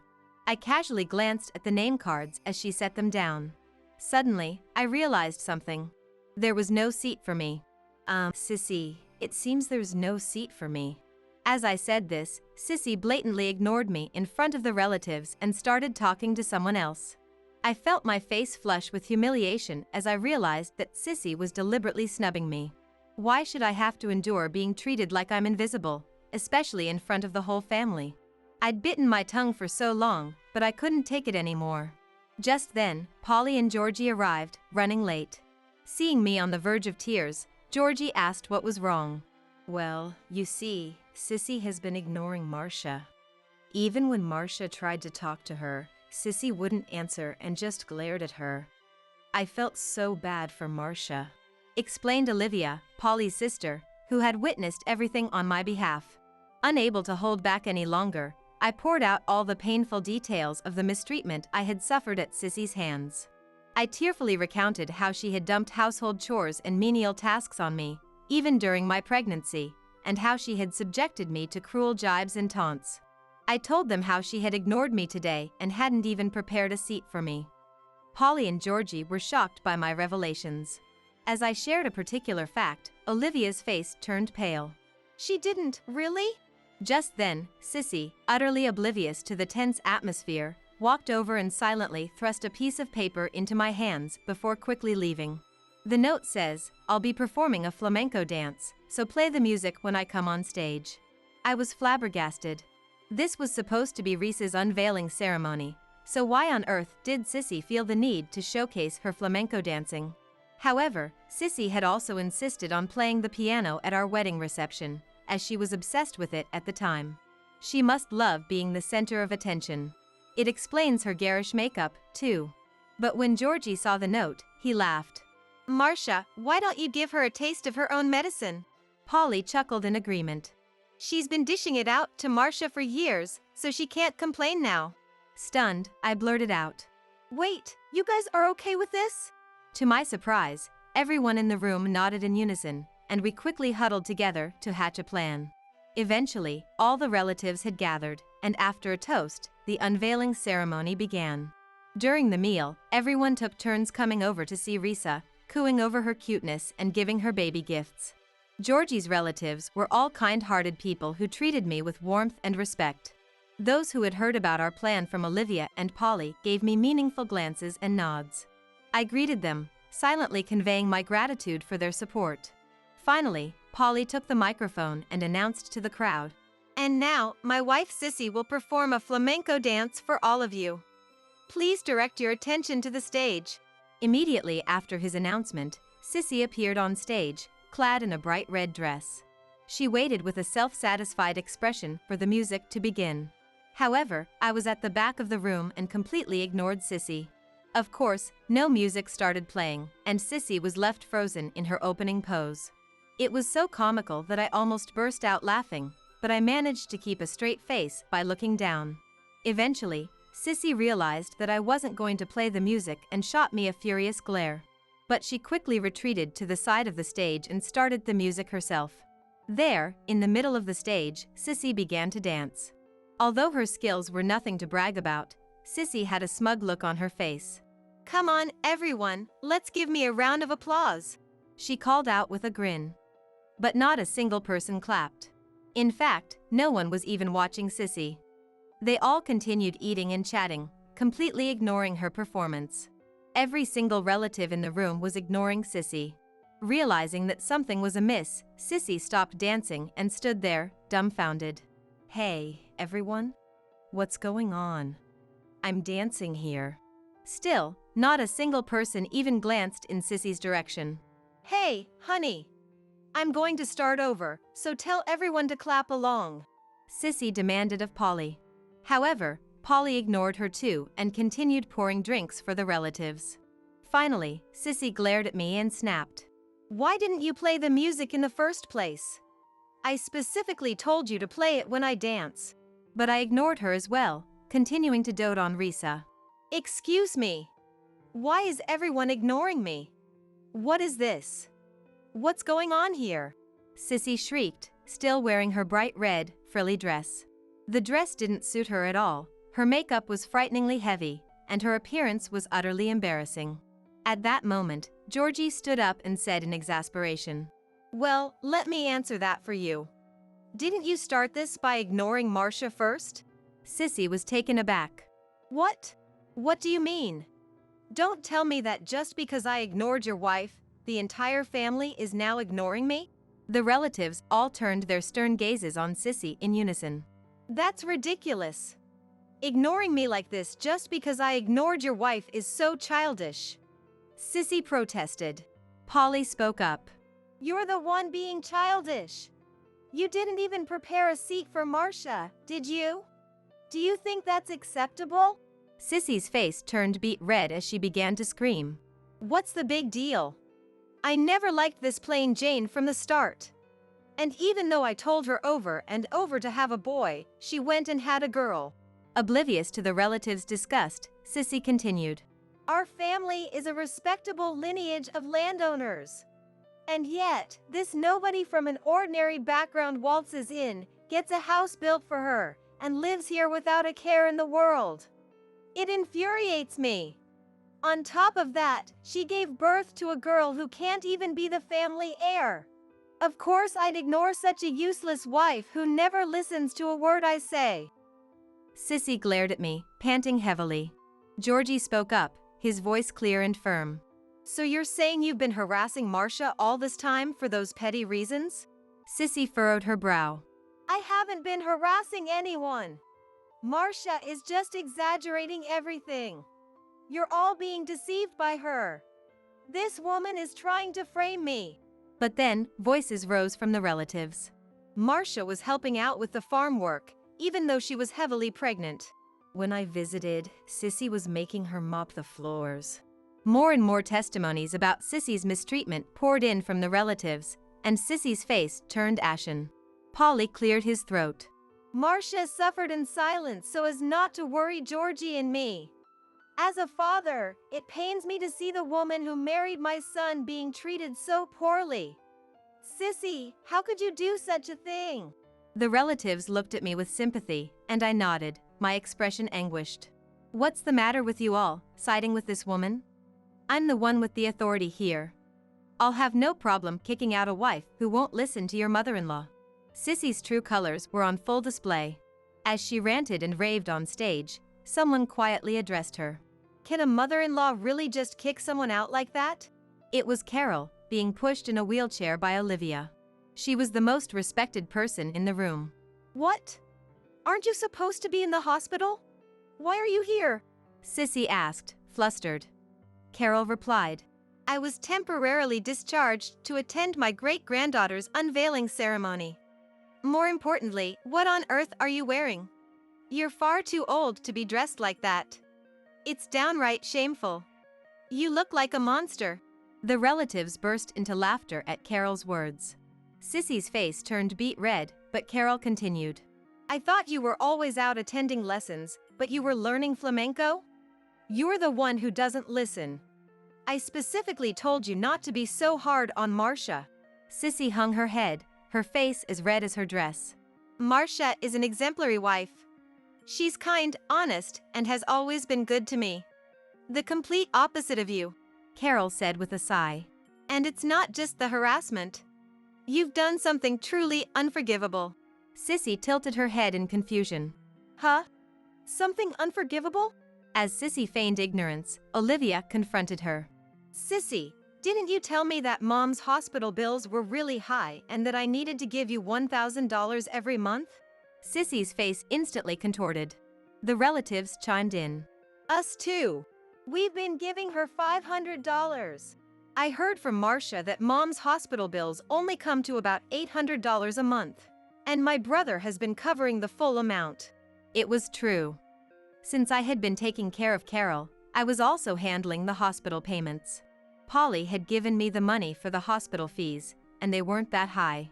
However, I had witnessed Sissy making the relatives who visited her house pay for the supposed hospital expenses. The reason Olivia's face had turned pale earlier was that she had heard about this from me. Afterwards, Olivia had planned to expose the truth to all the relatives and have them ignore Sissy. That's what led to Sissy's lonely flamenco performance. Olivia glared at Sissy. From what I've heard, you've been collecting thousands of dollars from the relatives every month. What on earth have you been doing with all that money? With all the relatives glaring at her, Sissy was visibly flustered. That's when I spoke up. Sissy, come to think of it, lately you've been carrying luxury brand bags whenever you go to your lessons. Those cost over $10,000, don't they? How did you afford them? Sissy screamed. Mind your own business. But the relatives erupted in outrage. Blamed and glared at by the entire family, Sissy turned deathly pale. Carol spoke sharply. Well, a wife is supposed to obey her mother-in-law, right? I think it's time we kicked you out. Polly, what do you say? Put on the spot by Carol, Polly looked Sissy straight in the eye and declared. You don't do any housework, you're always at your lessons, you harass our son's wife, and on top of that, you swindle money from the relatives to fund your lavish lifestyle. I can't stay married to someone like that. Sissy, I'm divorcing you. Get out of this house. Sissy's face turned ashen as she cried out. Divorce? No way! Why should I have to leave? Georgie chimed in. Of course, we're cutting ties with you too. From now on, stay away from me, Marcia, and Risa. Sissy wailed. Don't say that! She burst into tears, but the relatives all looked at her with cold, unsympathetic eyes. And they, too, declared that they were cutting ties with Sissy. I delivered my final words to Sissy, who was crumpled on the floor in her dress, her makeup running with tears. Well then, Sissy, this is the end of our relationship. Goodbye. I never want to see you again. Afterwards, on Carol's orders, the relatives kicked Sissy out of the venue, still wearing her bright red dress. Polly, thank you so much. I'm sorry things turned out like this, I said, nodding my head. And he replied, I'm sorry I didn't notice sooner. From now on, don't hesitate to come to me with anything. Polly laughed wearily. Our marriage has been on the rocks for a long time now. It was bound to end up like this eventually, so Marcia, don't worry about it. Please continue to take good care of Georgie and Risa. Carol came over to me and lovingly cradled Risa in her arms. Marcia, from now on, focus on your own happiness. I'm sorry for everything up until now. With tears in my eyes, I thanked to my family and relatives. Later, Sissy clung to Polly, pleading, I don't want to get divorced. But Polly wouldn't change his mind. In the end, they decided to bring in lawyers to discuss the terms of the divorce. In the midst of all this, Sissy even called me, begging for help. If you say you forgive me, everything can go back to the way it was. Please, just say it. But I ignored her desperate pleas and blocked her number. The relatives demanded that Sissy return the money she had swindled from them, and she reportedly sold all her brand name goods to come up with the cash. Even then, it wasn't enough, so she apparently had to take out loans. Afterwards, Polly and Carol kicked Sissy out of the house. The fact that they gave her a decent divorce settlement was perhaps Polly's final act of kindness. With nowhere else to go, Sissy tried to return to her parents' home in the countryside. However, after hearing about the situation from Carol and Polly, Sissy's dad was furious and declared that he was disowning her. He turned Sissy away at the door. In the end, Sissy ended up in a rundown apartment that looked like it might collapse at any moment. Having never worked a day in her life, she now had to take part-time jobs to pay off her debts. But with her personality, she quickly became disliked at her workplaces and couldn't hold down a job for long. At one point, Sissy even sent a letter to Georgie begging for help, but he promptly tossed it in the trash. Sissy, who had once lived a life of luxury as the wife of a wealthy landowner, indulging in all the lessons she wanted, had fallen spectacularly from grace.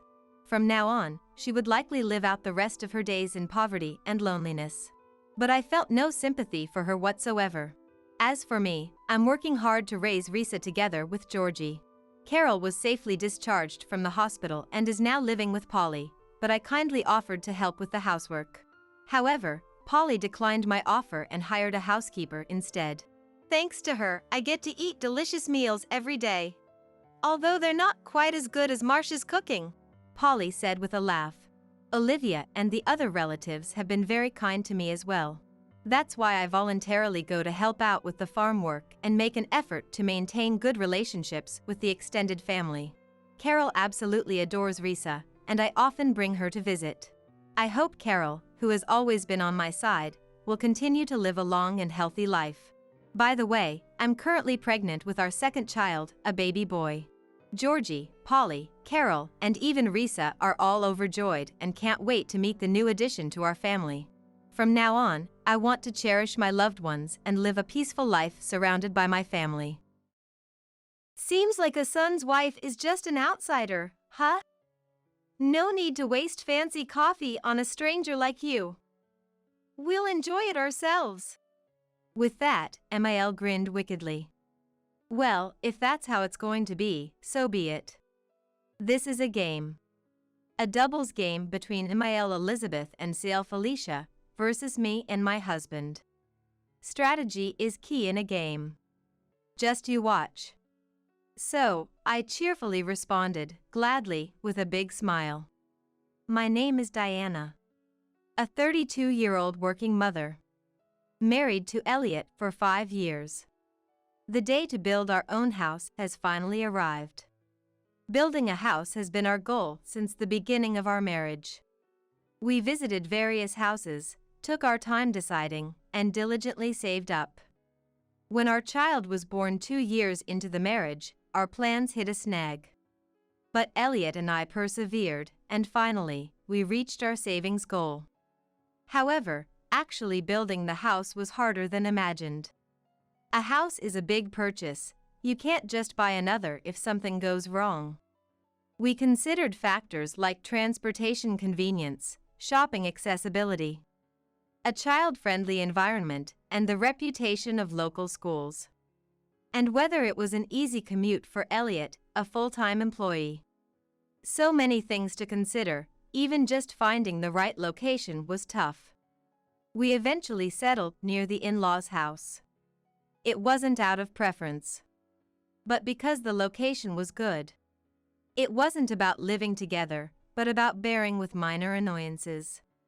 Once the land was decided, it was time to order the house. This was another challenge. Building our ideal home, with budget at the forefront, was full of issues. We progressed, step by step. But complicating matters further were Elizabeth and Felicia.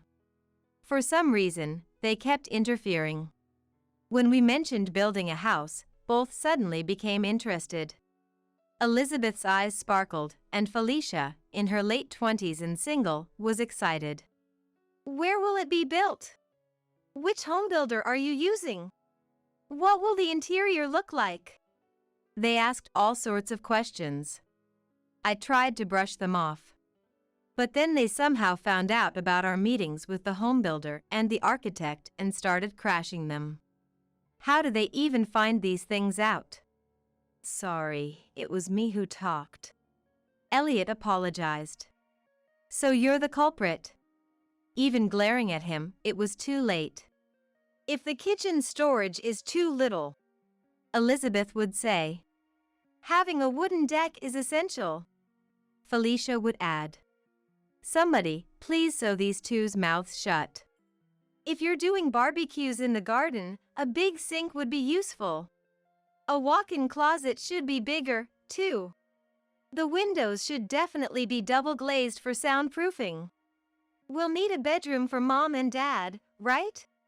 Shouldn't there be a room for Felicia to stay in too? One after another. Wait, hold on. Why do we need a bedroom for the parents-in-law? And what's this about a room for Felicia? Ignoring Elliot and me, Elizabeth and Felicia, with almost a smirk, keep butting in, making the architect give a wry smile. After they left, I had to confirm with Elliot. I hoped not, but I had this bad feeling. Hey, we're not planning to live together, right? From their manner of speaking, I couldn't shake the feeling they were plotting just that. I hesitantly asked Elliot, who shook his head in a hurry. No way! Dad wouldn't think of leaving the house he's used to. And Felicia's old enough, even if our parents' house was gone, there's no way she'd move in with us. That's what I thought. Elliot denied it, but my anxiety didn't disappear. Somehow ignoring Elizabeth and Felicia's interference, we decided on the design and started construction. And a year later, our dream house was finally completed. It was tough, long, and oh so annoying. Lying on the living room sofa after moving in, I closed my eyes and recalled all the hardships. It was educational and fun looking at various properties. Hey Mom, is it okay to put my cup here? Why not? Let's use this corner of the cupboard for mine and Felicia's things. There were times, pointed out by the architect, when I felt disheartened by the difference between the ideal and the reality. The best room on the second floor has to be sunny, right? I'll take the biggest one? Yeah, I'm getting old, a small room would be tiring. Let's go with that. I really wanted to plant a viburnum in the garden. But who knew I'd have to research the type of soil, too. Okay, then I'll call the moving company. Thanks. You're reliable, Felicia. And then there's, wait, what's with these people swarming my house? Elizabeth and Felicia. Why are you meddling with things inside the house? We're just moving things to make it more livable. Felicia replied nonchalantly to my question. My clothes, still in boxes, were pushed to a corner, and somehow Felicia's clothes were making their way into the closet. Elizabeth too. This new house is nice. It's exciting, said, making herself coffee and starting to eat cookies. No crumbs on the floor. Hey, both of you, stop doing whatever you please. This is our house, you know. I shouted, panicked, as the two behaved as if they were the ones who would be living here. But at that moment, the atmosphere changed. What are you talking about? Felicia said. Huh? As I tilted my head in confusion, Felicia pointed and continued. This house was built by my brother Elliot. Elizabeth nodded in agreement. That's right. It's my son Elliot's house. What's wrong with parents or siblings living here? There's plenty wrong with it. The worry I had since before the house was built seemed to be turning into reality. Could it be these two? Then that settles it. Felicia and I will take the big room on the second floor. The room next to it will be Elliot's, no problem, right? There's a big problem. The big room is for me and my husband, and the next room is for our son. What are you talking about? Elliot and the grandson can just share. What Elizabeth said made no sense. No, it's too small for Elliot, me, and our son. Elliot and the grandson can manage. I'm here too, you know. What are you talking about? That's when Elizabeth looked at me with a sinister smile. Listen here. This house was built by Elliot, who's related by blood. That means it's the right of his blood relatives to live here. You're just an outsider, a stranger. You should just sleep on that sofa over there, she said, pointing to the sofa. You're kidding, right? Elizabeth and Felicia seem serious about living in this house. My precious home is about to be occupied by this alien mother-daughter duo. Worried, I consulted Elliot that night. Luckily, they hadn't stayed over yet, but since they were talking about movers, they might seriously start living here soon. Hey, are you really going to give them the biggest room? No way. Of course not. When I told Elliot about today, he frowned. But they're talking about turning our room into Elizabeth and Felicia's room? That's a bit much. Elliot, looking troubled, tilted his head and talked with Elizabeth and Felicia the next day. And I thought they understood. What, Elizabeth? What are you doing? We're moving in. They didn't get it at all. During the day, when our son was at daycare and Elliot was at work, Elizabeth arrived with movers and started bringing in boxes. Moving in! Really, such an inflexible daughter-in-law. Why should we have to settle for a small room? That's practically ungrateful. After all, a son's wife is just a stranger. Didn't Elliot tell you anything? He did. No to the big room.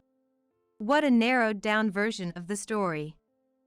Living in this house at all is the problem. I was stunned as they moved everything in. The space intended for our son's room was now occupied by heaps of cardboard boxes, and then Felicia arrived. Oh no, it's a small room. Felicia! What on earth? Hi, Diana, let's get along from now on. Since it's the joyous first day of moving in, let's have a luxurious dinner, okay? No. Ignoring me, Elizabeth and Felicia disappeared into their room and closed the door. Oh, great. Due to Elizabeth and Felicia's surprise invasion, our new home was now occupied by the enemy. Suddenly, I was living with the occupying force. Cleaning, laundry, cooking, all my responsibility, which I wasn't happy about. And them using our stuff without permission was upsetting. But I couldn't really tell them not to use things since we were living together. As I was thinking this, Felicia took out a bottle of wine. That was something I bought for myself, but before I could say anything, she drank it. Out of the corner of my eye, I saw Elizabeth generously using my expensive lotion. That's expensive stuff. I ordered various things for the luxurious dinner, and of course, I had to pay. Elizabeth and Felicia ate all the delivered dinner. I didn't get a single bite. Elizabeth and Felicia always took showers before me, my husband, and our son. And they always left the hot water running. They never contributed to the utility bills. And they watched TV late into the night at high volume. The house was a mess, dirty everywhere. I'm always positive. Gradually, the absurdity became amusing. I decided to enjoy it. This was a hospitality game with Elizabeth and Felicia. Getting angry is bad for the skin, after all. So, let the hospitality game begin. One holiday. During a day off when Elliot and our son were home. Felicia woke up scratching her head and sat at the dining table. And she asked me, I'm so sleepy. Didn't get enough sleep. Is there coffee? Still sleepy after sleeping till noon. Then Elizabeth woke up. And similarly, Diana, make some coffee, she said, so I stood up. This is a game, a game. I win if I impress them. With that thought, I opened the cabinet with the coffee. Let's see, there should be the instant coffee I bought yesterday. It was a bit more expensive than usual. I showed it with a smug face, but they both looked disappointed. Don't they like it? Then Felicia stood up and started searching the cabinet. And found it, she said, taking out coffee beans. Those are from a gift Elliot got from his boss. It's not just any coffee, it's premium. We don't drink coffee from beans at home, so it was kind of wasted on us. Misunderstanding my expression, Felicia smirked. What, hiding such good beans, Diana? You're so mean. Eh? Elizabeth nodded at Felicia's words. Really? You don't want us, who are not blood related, to drink delicious coffee? You're definitely an outsider. Such an outsider doesn't deserve this luxury coffee. What? We'll drink this gifted premium coffee. An outsider like you is fine with instant coffee, lol. And Elizabeth laughed. This is not making any sense. But there's no interpreter.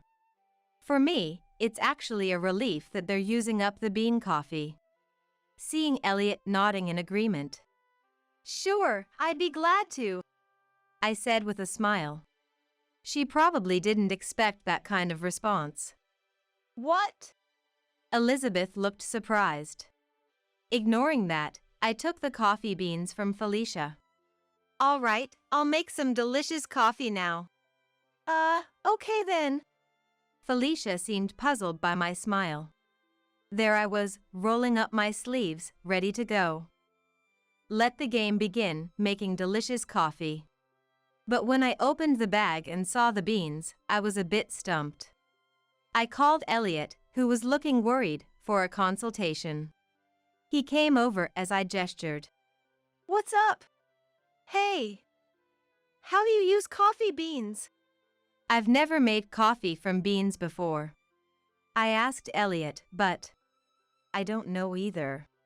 He replied. Now we're in trouble. Our game of making the best coffee has hit a snag right from the start. Should we look it up online? No, that's the last resort. What to do then? Just have to wring out whatever little knowledge we have. I think you have to grind them into a powder, said Elliot. Okay, that makes sense. But we don't have a mill or a blender. What about a mortar? It got lost during the move. After some thought, maybe it's fine just to use the beans as they are? I strongly agreed with Elliot's suggestion. So, let's give it a try. Beans as they are, into the coffee maker's filter. Okay, pour hot water over this. Look, Diana, it's getting color. Really? So it's a success. The color is super light, but surely that's what premium coffee looks like. Encouraged, we continued pouring hot water. It's done. We've made premium coffee. We proudly presented it to Elizabeth and Felicia. Elizabeth and Felicia sighed deeply at us. Finally done? How long did it take you to? Seriously. Because of a stranger son's wife, time is wasted. It's so light. Elizabeth smirked as she criticized me, then screamed when she saw the coffee. What? It's so light. Is this tea? Felicia frowned at the coffee too. We, the couple, shook our heads in disbelief. Genuine premium coffee, extracted from high-quality beans. It's probably light in color because it's high class. We have milk and sugar if you need, but you should try it straight first. With a musical note, I cheerfully pushed the cups towards them. But... Please, go ahead. Elliot, is this really premium coffee? Yeah, the finest kind Diana and I made. Try it. After being cheerfully encouraged by both of us, they reluctantly tasted the coffee. Immediately after. So weak. Disgusting. Elizabeth and Felicia both exclaimed. What is this? This is not coffee. What is this? It's definitely weird. Diana, how did you make this coffee? I just poured hot water over the beans. What? Was something wrong? I looked at Elliot, but he just shrugged. Weird, I just made it normally. Too high class for your taste? Huh? I am a woman who suits high class stuff. It's this coffee that's odd. Ah, good. Then please drink it all. No, but I mean... Here you go. If high-end stuff suits them, they'll surely get used to it while drinking. So, there's only one thing to do. I pushed the coffee cup to Felicia's mouth and made her drink forcefully. Meanwhile, Elliot, calling it filial piety, was encouraging Elizabeth to drink. Now, this is getting fun. The daily game is enjoyable. Elizabeth, shall we clean your room? Hey, at least knock first. Sorry. Since you always enter our room without knocking, I thought it wasn't necessary. Felicia, all this stuff on the floor is trash, right? I'll throw it all away. That's a premium bag. Elizabeth, since you said the seasoning was too light yesterday, I made it stronger today.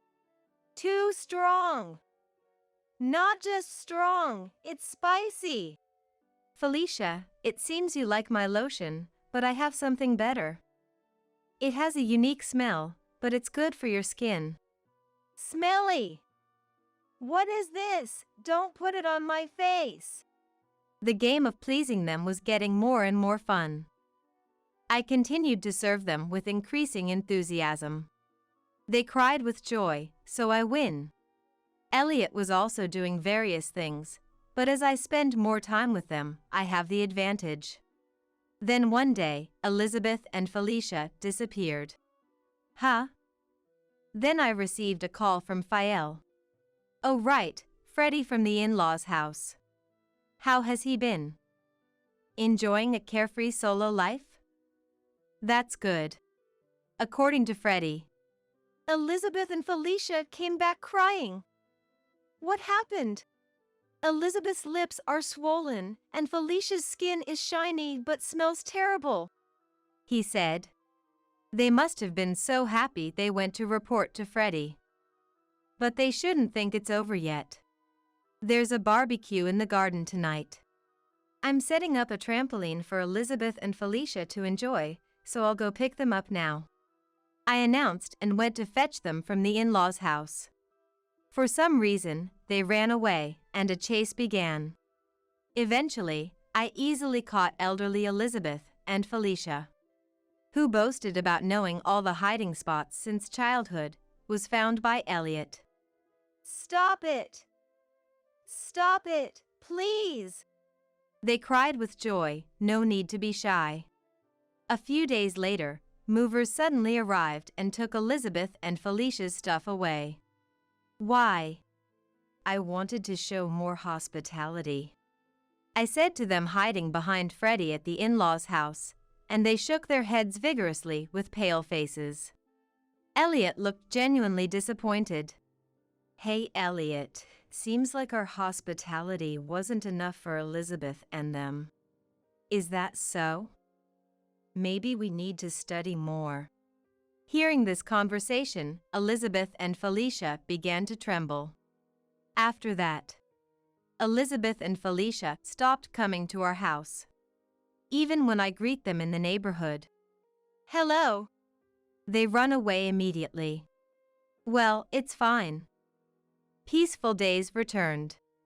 We remodeled their room into our son's room, and were even talking about having another child. Feeling a bit unfulfilled now the game is over, unnoticed Freddie stood beside me. The real ditzy ones never realize they're ditzy, do they? And muttered. My name is Kate. I'm a 48-year-old homemaker. In this day and age, some might think being a homemaker is enviable. But I'm not the kind of homemaker who lives in luxury on my husband's earnings. Ben, should I help you wipe down? I'm sorry. Ben, who's in his mid-60s, had a stroke a decade ago when he was still full of energy. Since then, he's been bedridden. All this time, I've been caring for him. We used to worry about not being able to have children when we were younger. But now I see it as a blessing that allows me to devote myself to caregiving. Life is strange, isn't it? Ben's body doesn't move as he wishes, but his mind is clear. Maybe that's why. He always seems to feel sorry towards me. But I wish he wouldn't. I don't find this life too burdensome. Sure, caregiving support services have increased compared to the past, and it's not like I can't take a break at all. But I started caregiving in my 30s, and now I'm in my 40s. I can't deny that my physical strength isn't what it used to be. So, naturally, I wish for some support. From my husband. Could you give me a hand? And then, I'm busy right now. Tom, my husband said. I might understand if he were actually working. But how is lying on the sofa and fiddling with his mobile phone busy? If you're just looking at your phone, help out. It's your dad, after all. I'm supporting by working, aren't I? Let me rest at least on my days off. Saying that, my husband frowned irritably and stood up to leave the room. It's always the same. He doesn't lift a finger. Even if he can't help with caregiving, it would be nice if he at least took care of himself. My husband, hand on the door, turned back and said, Oh yeah, I have a business trip for the next 3 days. Get everything ready. Again? Can't you at least? I'm busy. You should do that much as a wife. Shouting, my husband left the room. Does preparing himself challenge his pride? We're supposed to support each other as a married couple. How did it come to this? No choice. I'll get some help after the helper comes. I sighed and kept staring at the door through which my husband had left. Is that boy off on a business trip again? The night my husband left for his trip, as I was drinking coffee, Linda showed up. Linda, who can't get by without her cane due to mobility issues, is otherwise sharp. While Ben was sleeping, I took a break and helped Linda sit down by taking her hand and guiding her to a chair. After taking a sip of the freshly brewed coffee and exhaling, Linda said with a hint of sadness, He's always away on business trips several times a month. I wonder if that's really the case. Well, who knows? Linda and I are probably thinking the same thing. Harboring the same suspicions. Infidelity. That word flickers through my mind. But I deliberately don't voice it. What difference does it make if I find out about my husband's infidelity? He'll surely deny it, and gathering evidence would cost money and effort. But I don't have the luxury to deal with that right now. My affection for my husband is almost non-existent. And naturally, his affection towards me is the same. But having lost my own parents early, my in-laws are as precious to me as my own. I can't abandon them. After all, my husband does contribute financially to the household, so maybe it's better to leave his issues be. After a long life of caregiving, I've given up. It wasn't always like this. My husband used to be kind to me when we were distressed about not being able to have children. He used to be dutiful to his parents. But as soon as the caregiving for his parents began, he changed as if he were a different person. Acting on his own whims, almost as if he was single. He started leaving home frequently, claiming he was on business trips. He grew colder, not just towards his parents, but towards me as well. You're such an unattractive woman. Eating with you ruins my appetite. After being bluntly told that, we started eating separately. Now, my husband eats alone, while I feed Ben and share meals with Linda. I don't want to sleep in the same room. Since he said that, I've been sleeping on the living room sofa. But the kind and grateful words from my caring in-laws somehow kept me going. Just when I was feeling the distance from my husband, another troubling issue arose. The money my husband was bringing home decreased. Despite discussing various problems, he stubbornly insisted his salary had decreased. But I knew he was lying. I happened to see his pay stub. To my surprise, his salary had actually increased. I wondered if he had received a promotion, but that wasn't the important part. The problem was that he was lying and reducing the money for the household. That's quite a sum for your parents' taxi, fares to the hospital, and hiring helpers. Our living expenses are. What? Managing with the money provided is a homemaker's duty. If you can't do that, you're failing as a homemaker. If you can't even manage that, what value do you have? No matter how much I pleaded, my husband wouldn't listen. Seeing this, my in-laws seemed apologetically again. They even offered their meager pensions to help with the living expenses. Feeling sorry, I struggled to make ends meet with the money my husband gave. As a result, our meals became vegetable-centered and modest. My in-laws claimed to prefer such meals, but my husband would say, "How can I eat such plain food?" And he started dining out every night. Consequently, the money he brought home decreased even more. A vicious cycle that also lessened his time at home. And in proportion, my spirit dwindled away. On that particular day, Ben's condition suddenly worsened. A stroke had recurred. In no time at all, Ben passed away. Initially, I was stunned, but then tears wouldn't stop flowing. Linda and I hugged and cried in front of Ben, who looked as if he were merely sleeping. At that time, my husband was, yet again, on a business trip. When I finally calmed down a bit and called him, Hello? Who's this? a woman answered the phone, to my shock. My husband was in the midst of an affair. Hey, don't just pick up like that. I heard my husband's voice, sounding flustered as he snatched the phone away. Normally, I'd be seething with anger in such a situation. But having just lost Ben, my heart felt numb, and I was surprisingly calm. Without confronting him about the affair, I simply informed him that Ben had passed away. Oh, really? His response was disconcertingly brief. Can someone be this indifferent about their own father's death? To me, my husband seemed as alien as a being from another planet. No, that's an insult to aliens. Even in space, I believe there's some sense of parent-child bond. Throughout the funeral, my husband maintained a detached demeanor, merely going through the motions of being the chief mourner. Relatives consoled the grieving Linda. Meanwhile, the actual son seemed to spend most of the time fiddling with his mobile phone and yawning. Everyone looked at my husband with disdain. Because of him, Ben's funeral, whom I dearly loved, became a dismal affair. A month passed since then. Between dealing with the aftermath of Ben's death and caring for Linda's mental health, time flew by. My husband was in an exceptionally good mood today. Because today was the day Ben's will was to be disclosed. Ben had prepared a notarized will, which doesn't require court verification.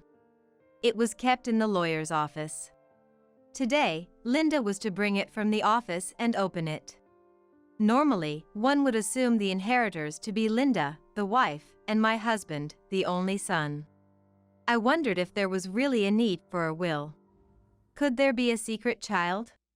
With bated breath, I watched the proceedings, reminding myself that as a DIL, I had no rights to the inheritance. The lawyer, called in for this day, along with relatives of both in-laws, were present as witnesses. As everyone watched, the lawyer opened and read the will. That was, Linda was to inherit the house and land, and half of all other assets. That was expected. But what followed was shocking. The remaining half wasn't left to my husband, the son. What? Kate and I are to inherit the remaining half equally? My husband stood up, shouting in disbelief. Indeed. The will unexpectedly left part of the inheritance to me. Stunned, I watched as my husband pointed at me and yelled furiously. Why does my wife have to take the inheritance? I'm the real son. Everything, apart from Mom's share, should obviously come to me. But the will states, I don't care. It's invalid. Invalid. My husband screamed at the lawyer. I was speechless, shocked by the sudden turn of events. But what my husband said next left me completely astounded. I was the one who mostly took care of Dad. She didn't do much. What? What is this man saying? I already knew he was a liar, but this lie was too much. He took care of Ben mostly? Who could say such a thing? I couldn't stay silent anymore and was about to speak when. What are you talking about? Have some shame, you foolish son. The shout didn't come from me. Unexpectedly, it was Linda. A dramatic soundtrack seemed to play as Linda's face filled the screen. Or at least, that's how it felt. Then, a close-up of my husband's shocked face. Silence fell over the room. Linda, usually so quiet and never raising her voice, had taken us all by surprise. My husband, stunned by her uncharacteristic fierceness, was speechless. In the midst of this, Linda continued. Mostly took care of Ben, you say? Which mouth of yours is saying that? You do nothing but play with your phone or watch TV every day. You don't even eat at home. You barely contribute any money to the household. And to top it off, you lie about business trips to cheat. You really don't deserve a cent of the inheritance. What? Is that true? Reacting to Linda's words were Ben's brothers. Strong-looking men due to their construction business. Confronted by these imposing figures, my husband seemed even smaller. Eh? What do you mean? Mom, I might not have been home much, but the affair accusation is just baseless. Don't make random claims without any evidence. My husband was stuttering and sweating in panic. Without missing a beat, Linda produced a large envelope. Where did that come from? Did she have it hidden? I hadn't noticed it at all. Do you know what this is? It's filled with evidence of your affairs. I didn't think Kate, who worked so hard taking care of Ben, would have the means. So Ben and I hired a detective. Be prepared. With that, Linda scattered the contents of the envelope. After my husband's scream, the relatives reacted. What is this? Ugh, that's disgusting. Really, my eyes feel dirty now. The reaction from the relatives was one of disappointment. The contents were numerous embarrassing photos of my husband and his mistress. What are they even doing outdoors? I didn't know my husband had such hobbies. Never thought I'd discover such hidden sides of my husband after 20 years of marriage. Like the relatives, I was appalled. Shame on you. Doing such disgraceful things. Claiming you took care of Ben, saying Kate did nothing. Insisting the inheritance is all yours, how dare you say such things? You shameless, unfilial son. Apologize to Kate. It's not like that, this is wrong. It's not wrong, you foolish son. Linda, calm down, please. You'll burst a blood vessel. It's too early to follow Ben. Perhaps it was Linda's towering rage that allowed me, the one who should be most upset, to remain calm. Linda, please calm down. Breathe in, breathe out, inhale, exhale. That foolish son. After some deep breathing, Linda calmed down a bit. But her anger was far from subsiding. Seeing her like this made me start to laugh. Kate? Surprised, Linda looked at me as I suddenly burst into laughter. I smiled at Linda and then hugged her.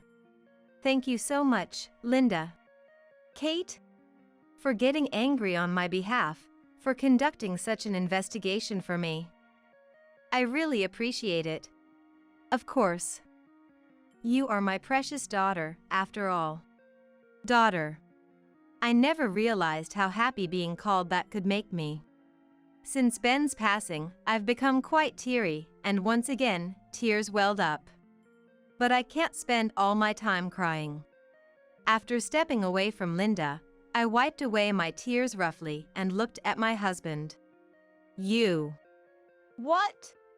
Let's get a divorce. Fine by me, I'll gladly do it. I desperately suppressed another wave of laughter and then confirmed with my husband. So, about the will, about the inheritance? All right, I accept Dad's will. I looked at the lawyer, who slowly nodded. The lawyer was designated as the executor of the will. I was sure he would handle the following procedures smoothly. Taking a moment to breathe, I then moved on to another matter. Shall we begin? My statement was met with nods from Linda and the attending relatives. My husband was the only one who didn't understand. What more is there to discuss? To my clueless husband, I said with a smile. It's obvious, isn't it? The compensation claim for your affair. What? Why did he think it would all end here? With evidence of his infidelity right in front of us, It wasn't going to be just a divorce and goodbye. Don't joke! Compensation on top of the inheritance. What a greedy woman you are! Coming from someone who pushed the care of his parents onto his wife and had affairs. Really, the nerve. Don't joke is my line. We have a lawyer here, and plenty of witnesses, so why don't we have a thorough discussion? I just remembered something I have to do. What could be more important than what we're doing now? Don't run away, you fool! Before I could grab his hand, someone else grabbed my husband by the neck. It was Ben's brother, hardened by his construction work. Behind him stood Ben's equally formidable brother. They nodded in agreement. Muscles really do have an impact. After that, under the watchful eyes of the Muscle brothers, other relatives, and Linda, my husband couldn't flee. He had no choice but to stay and discuss until everything was settled. Today's another beautiful day. Looking up, the sky was cloudless and clear. Half a year had passed since then. Thanks to the lawyer, the inheritance proceedings went very smoothly. The divorce was finalized, and I was enjoying living alone.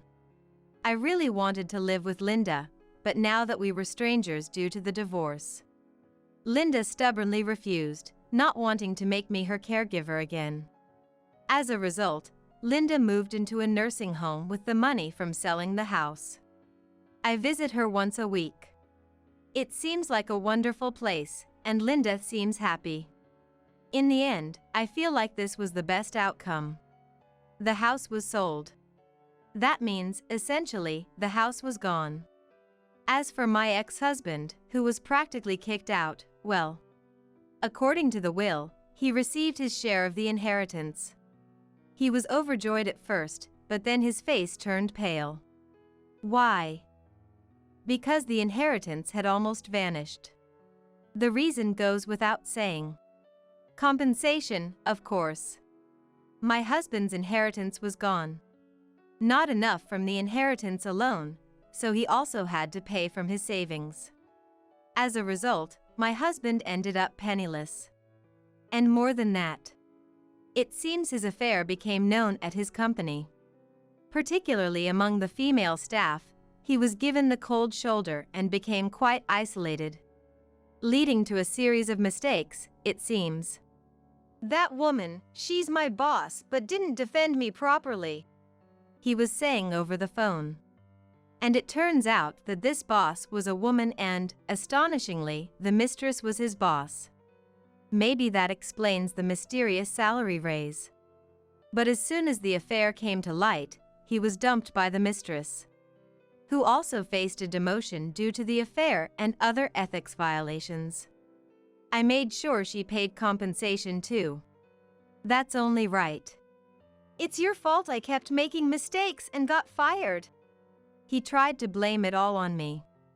But that's not my problem, is it? You got used to caring for Ben, so looking after me should be easy for you, he said, but no, that's entirely different. I couldn't respond with anything but laughter. So, I blocked his calls. I don't know what became of my husband after that. And I don't want to know. To forget about that foolish husband, I started working, and it turned out to be refreshing and enjoyable. The world is so much broader than I thought.